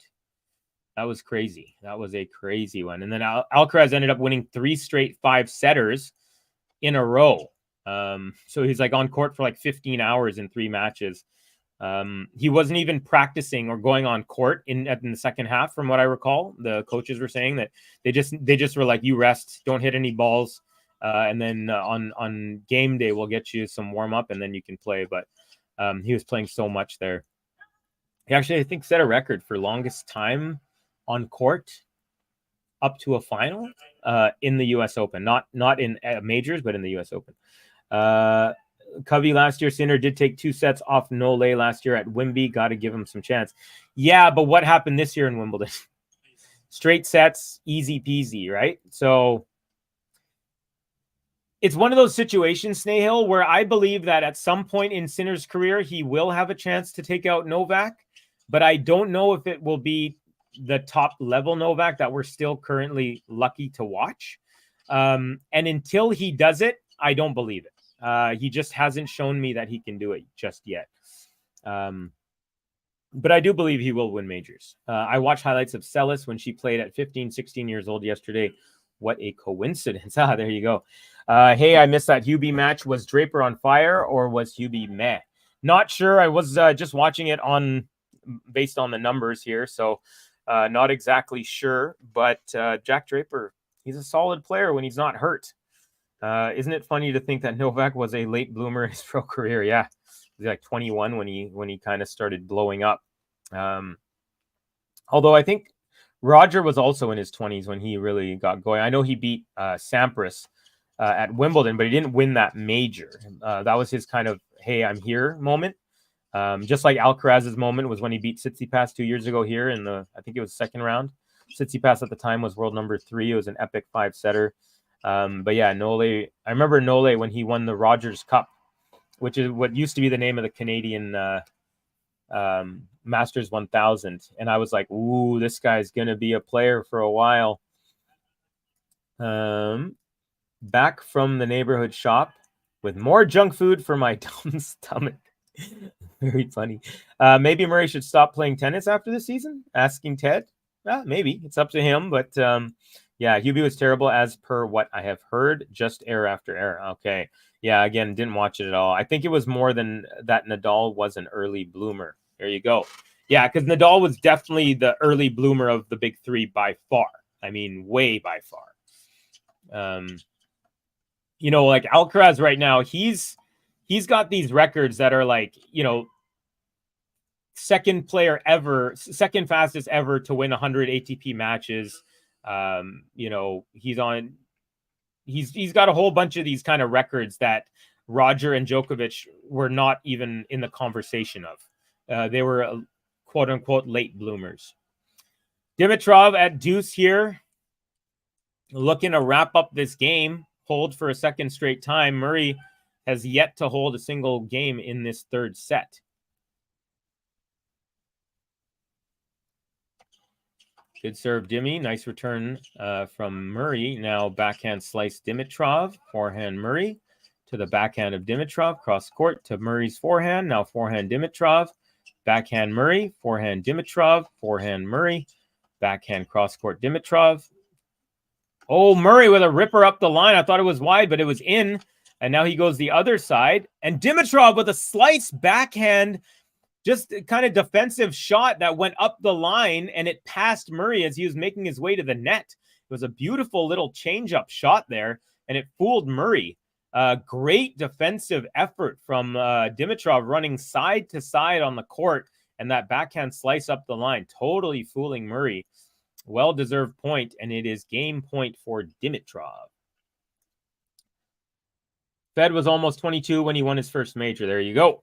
Coming back starts now, says Edemo Lady. Kyrgios was an early bloomer, made 2 Grand Slam quarterfinals at 19, didn't make another till 27. Yeah, I mean, for sure.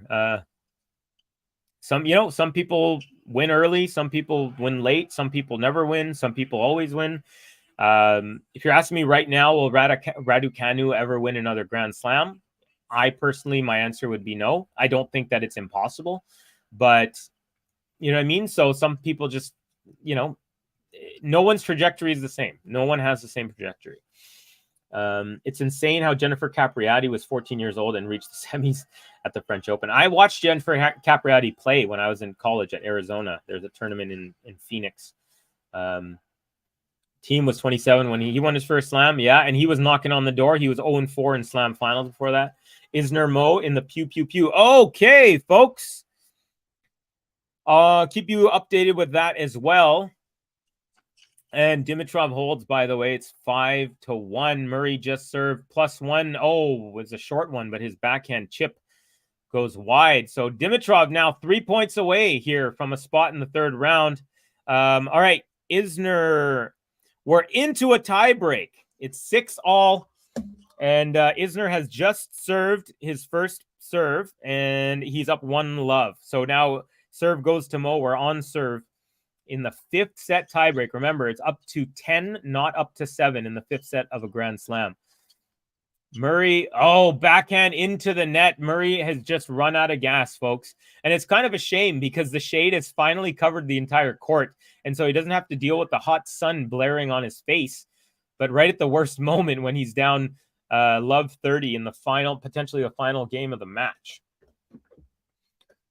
Okay. First serve is long. Whew. All right. It is 2-love Isner. So we got the first mini break goes to Isner. Second serve here. Murray is good. Backhand slice Dimitrov off the return. Forehand Murray. Forehand Dimitrov. Forehand Murray to the other side. Dimitrov can't handle it off the shoelaces. Goes into the net, and it's 15-30.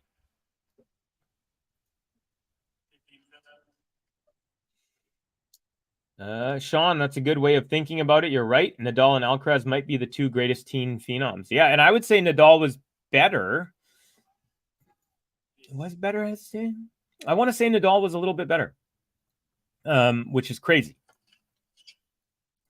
AK final set tiebreak. But if you're considering men and women, Celis is an all-time teen champ. I was going to say, yeah, Celis, for sure. She was, didn't she have like, I mean, she almost had, her numbers are crazy. I could be totally wrong, but wasn't she like close to 8 majors before turning 20 or something? GSL, no one will surpass Celis on that. Yeah, she was just the greatest. Come on, John, says Idemo Lady. Isner, it's 2-2 there. Isner now serving, so we are level. It's match point here, folks. For Dimitrov, looking to break and end it right here. Match point. Okay, we're in the rally. Backhand Murray, backhand slice Dimitrov. Backhand Murray, cross court. Backhand slice Dimitrov up the line. Forehand cross court Murray. Forehand Dimitrov cross court. Murray up the middle there. Backhand slice Dimitrov into the net. Murray saves the first match point of this one. And we'll have a second one for Dimitrov right now. Match point. All right, folks. So Isner is okay. Michael Mmoh now serving at 2-3. They're on serve. He has one more serve before the changeover. Also, Zverev has officially beaten Altmaier. So the winner of this match will face Alexander Zverev. Another match point saved as Andy Murray hits an ace up the tee. And there you go, folks. He never gives up, this guy. He got the heart of a lion. All right. By the way, folks, Berrettini down 1-0 to Rinderknecht. And all right, if this match, maybe not. It might not end. Well, depends. If this match ends while the Isner Mmoh match is on, I'll call the end of that one if that's possible. Here we go. Murray with a great forehand. Dimitrov, some amazing defense. Oh my God! The passing shot of the day from Dimitrov from the backhand on a full run as Murray was making his way to the net. So Murray hit a ridiculously good forehand cross-court inside in, which Dimitrov chased down with his forehand. Then Murray goes the other way, and Dimitrov sets up match point number 3 with a beautiful backhand passing. Match point. All right, first serve is long. Second serve coming up for Dimitrov as he tries to wrap it up here in 3 sets, 2 hours and 46 minutes into it. Second serve. Oh, it's a double fault, and the campaign for Andy Murray ends on that note. Unfortunate. Respect between the two players. Even Dimitrov kind of shaking his head saying, too bad, buddy. That was unfortunate. But he is through for the first time in 4 years, past the second round. Grigor Dimitrov, the 19th seed, continues fourth here in the top half of the draw. Unfortunate for Murray, loses it 3-4-1. Folks, if you don't mind, I'm going to see if I can call that other match. So bear with me as I pull it up on the screen. Here we go. Let's see. First, I have to see if this Sky Sports is calling it. But Mo Isner. Okay, folks, I'm going to call it. Thank you for staying with me. Huh? What's going on?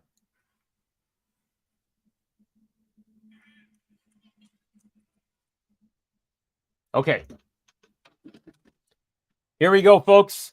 Here we go. Okay.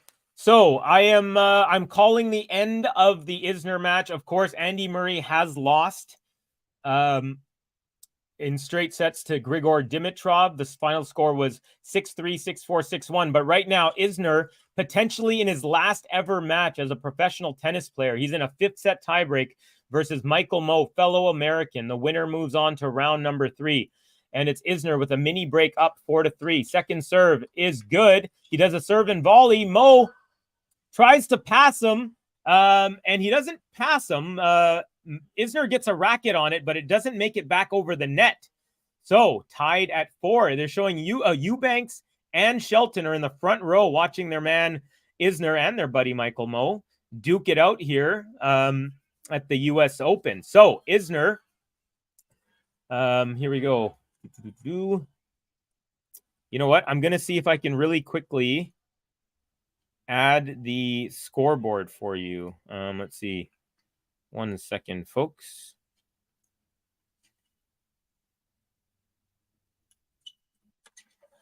Okay.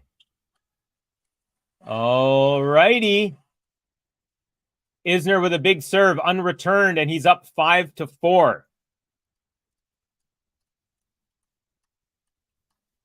Okay, I'm going to put the scoreboard up here, guys. Yeah, there we go. So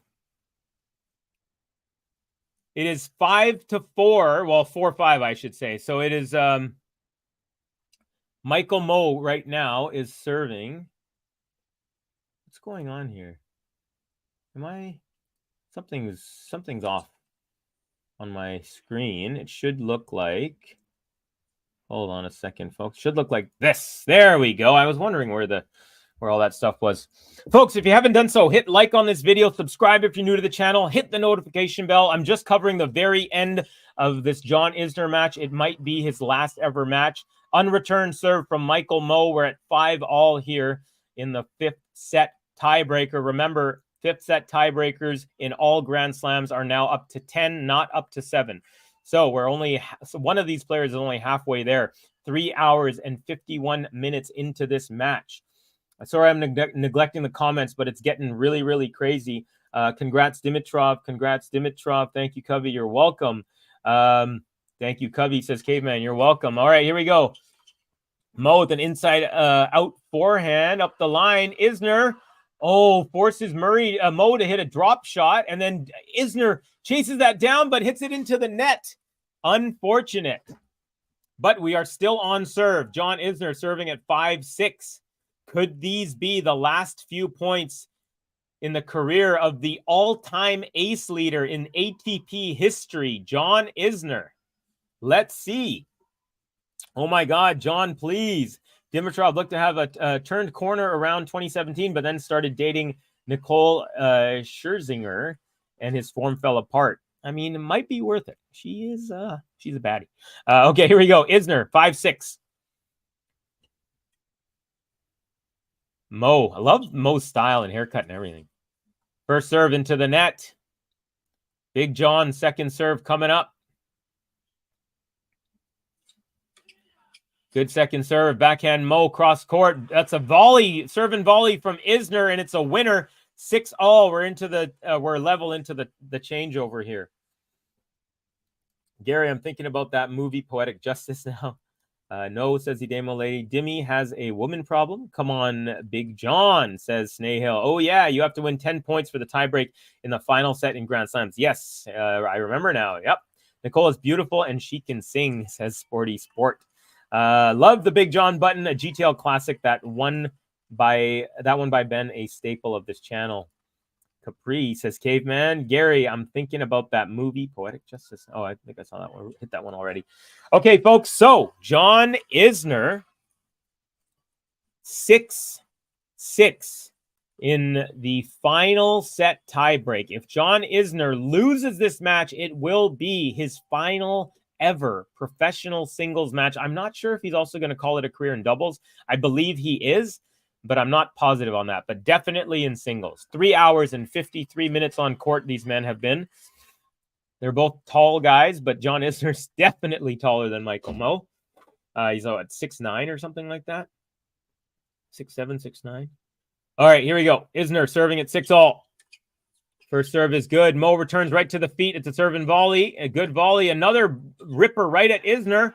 And then a third rip at Isner, but he smartly does the neo and dodges it as Michael Mmoh's forehand goes long. Now, Michael Mmoh, all the pressure's back on him, serving at 6-7. Again, folks, this is not match point because you have to get to 10 points. Covey, look at the fans in the arena for this one. Oh, I have no doubt, Gary, that this one would have been packed no matter what, with the potential of John Isner being the last match. But yeah, I get what you're trying to say. You're proud of the American fans, and you should be. They're coming out in droves. Here we go. 6-7. Here's Mo. First serve is good. Returned. Short ball. And it's a drop shot Mo. And it's a drop shot winner. Very nicely done. He knew that Big John was not going to chase that one down. The match not being shown in India, says Snahill. Sadly for me, they're instead showing Dimi just moving around. How silly. Yeah. It's, I mean, these broadcasters, they can't make each and every viewer happy. So they're just doing whatever they do. But I know what you mean. It is frustrating. It's like, why are you showing a guy, signing autographs when there's like this epic 5th set tiebreak going on? All right. First serve at 7-all is into the net. Here comes the second serve from Michael Mo. We are still on serve here for 14 points. Big John. Oh, the forehand return lands on the baseline. Now John makes his way to the net and he volleys one cross court. Mo chases that down. Another volley that, Isner got to, but the backhand goes into the net. Michael Mo very, very animated and excited after winning that point. He's now just 2 points away from the match. I wonder if Michael Mo, he doesn't look like he would feel bad if he beat Big John here. And you can't have that attitude. You got to want to win it. You got to want to end careers. So yeah, unfortunately. The only reason I say that is because they're both American. So, they obviously know each other really well. But a huge fist pump after that. And then a big yell to his box. Really good point there. All right. Back onto Isner's racket is the tennis ball. It's 7-8. We are still on serve. Here we go. First serve is a big one. Block back return lands in. Now Mo with a second shot. Isner with a backhand. Forehand Mo cross court. Forehand Isner. And that's long.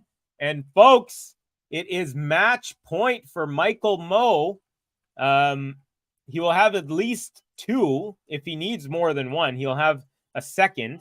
But the first one is on Big John's racket. How fitting would it be if John gets out of this dilemma with an ace? Yeah, I said it. All right, match point here, folks, for Michael Mo. Match point. Isner bouncing the ball. Could this be the last point of his career? Let's see.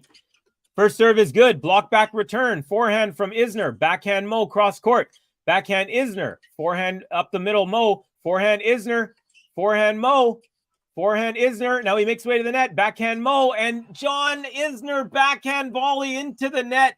And it is Michael Mo ending the career of Big John Isner.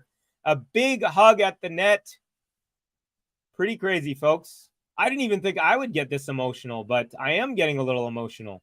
And I'm going to be very honest. I'm not the biggest John Isner fan, but very classy from Isner here. Instead of going and saluting the crowd, he's pointing at Big John and telling them, give him the attention. And there it is, folks. The career of an American tennis legend and the ace leader all time in the history of men's tennis has just been beaten in the second round of the U.S. Open. And that is a career for Big John, folks. So good effort from Michael Mo. They've been on court for 3 hours and over 40 minutes. And yeah, Isner is in tears, folks. Head inside of the towel. And he is crying. He is crying. I mean, you do something for your entire life. It's your passion of your life. And you got to close the chapter on the book. Just going to listen to this interview. Oh, okay. So the gambling site they cut off. So there it is, folks. John Isner, unfortunately, does not make it to the third round. His career is officially over. Michael Mo moves on to round number 3 of the U.S. Open. Congratulations, though, for Big John Isner on a great career. Unfortunately, I don't have the John Isner button here, or else I would play the crap out of it. But this was a Dimitrov Andy Murray stream, so I do think that we should give Dimitrov the button, and then I'll finish up the stream and wrap it up. So one time for Dimitrov into the third round.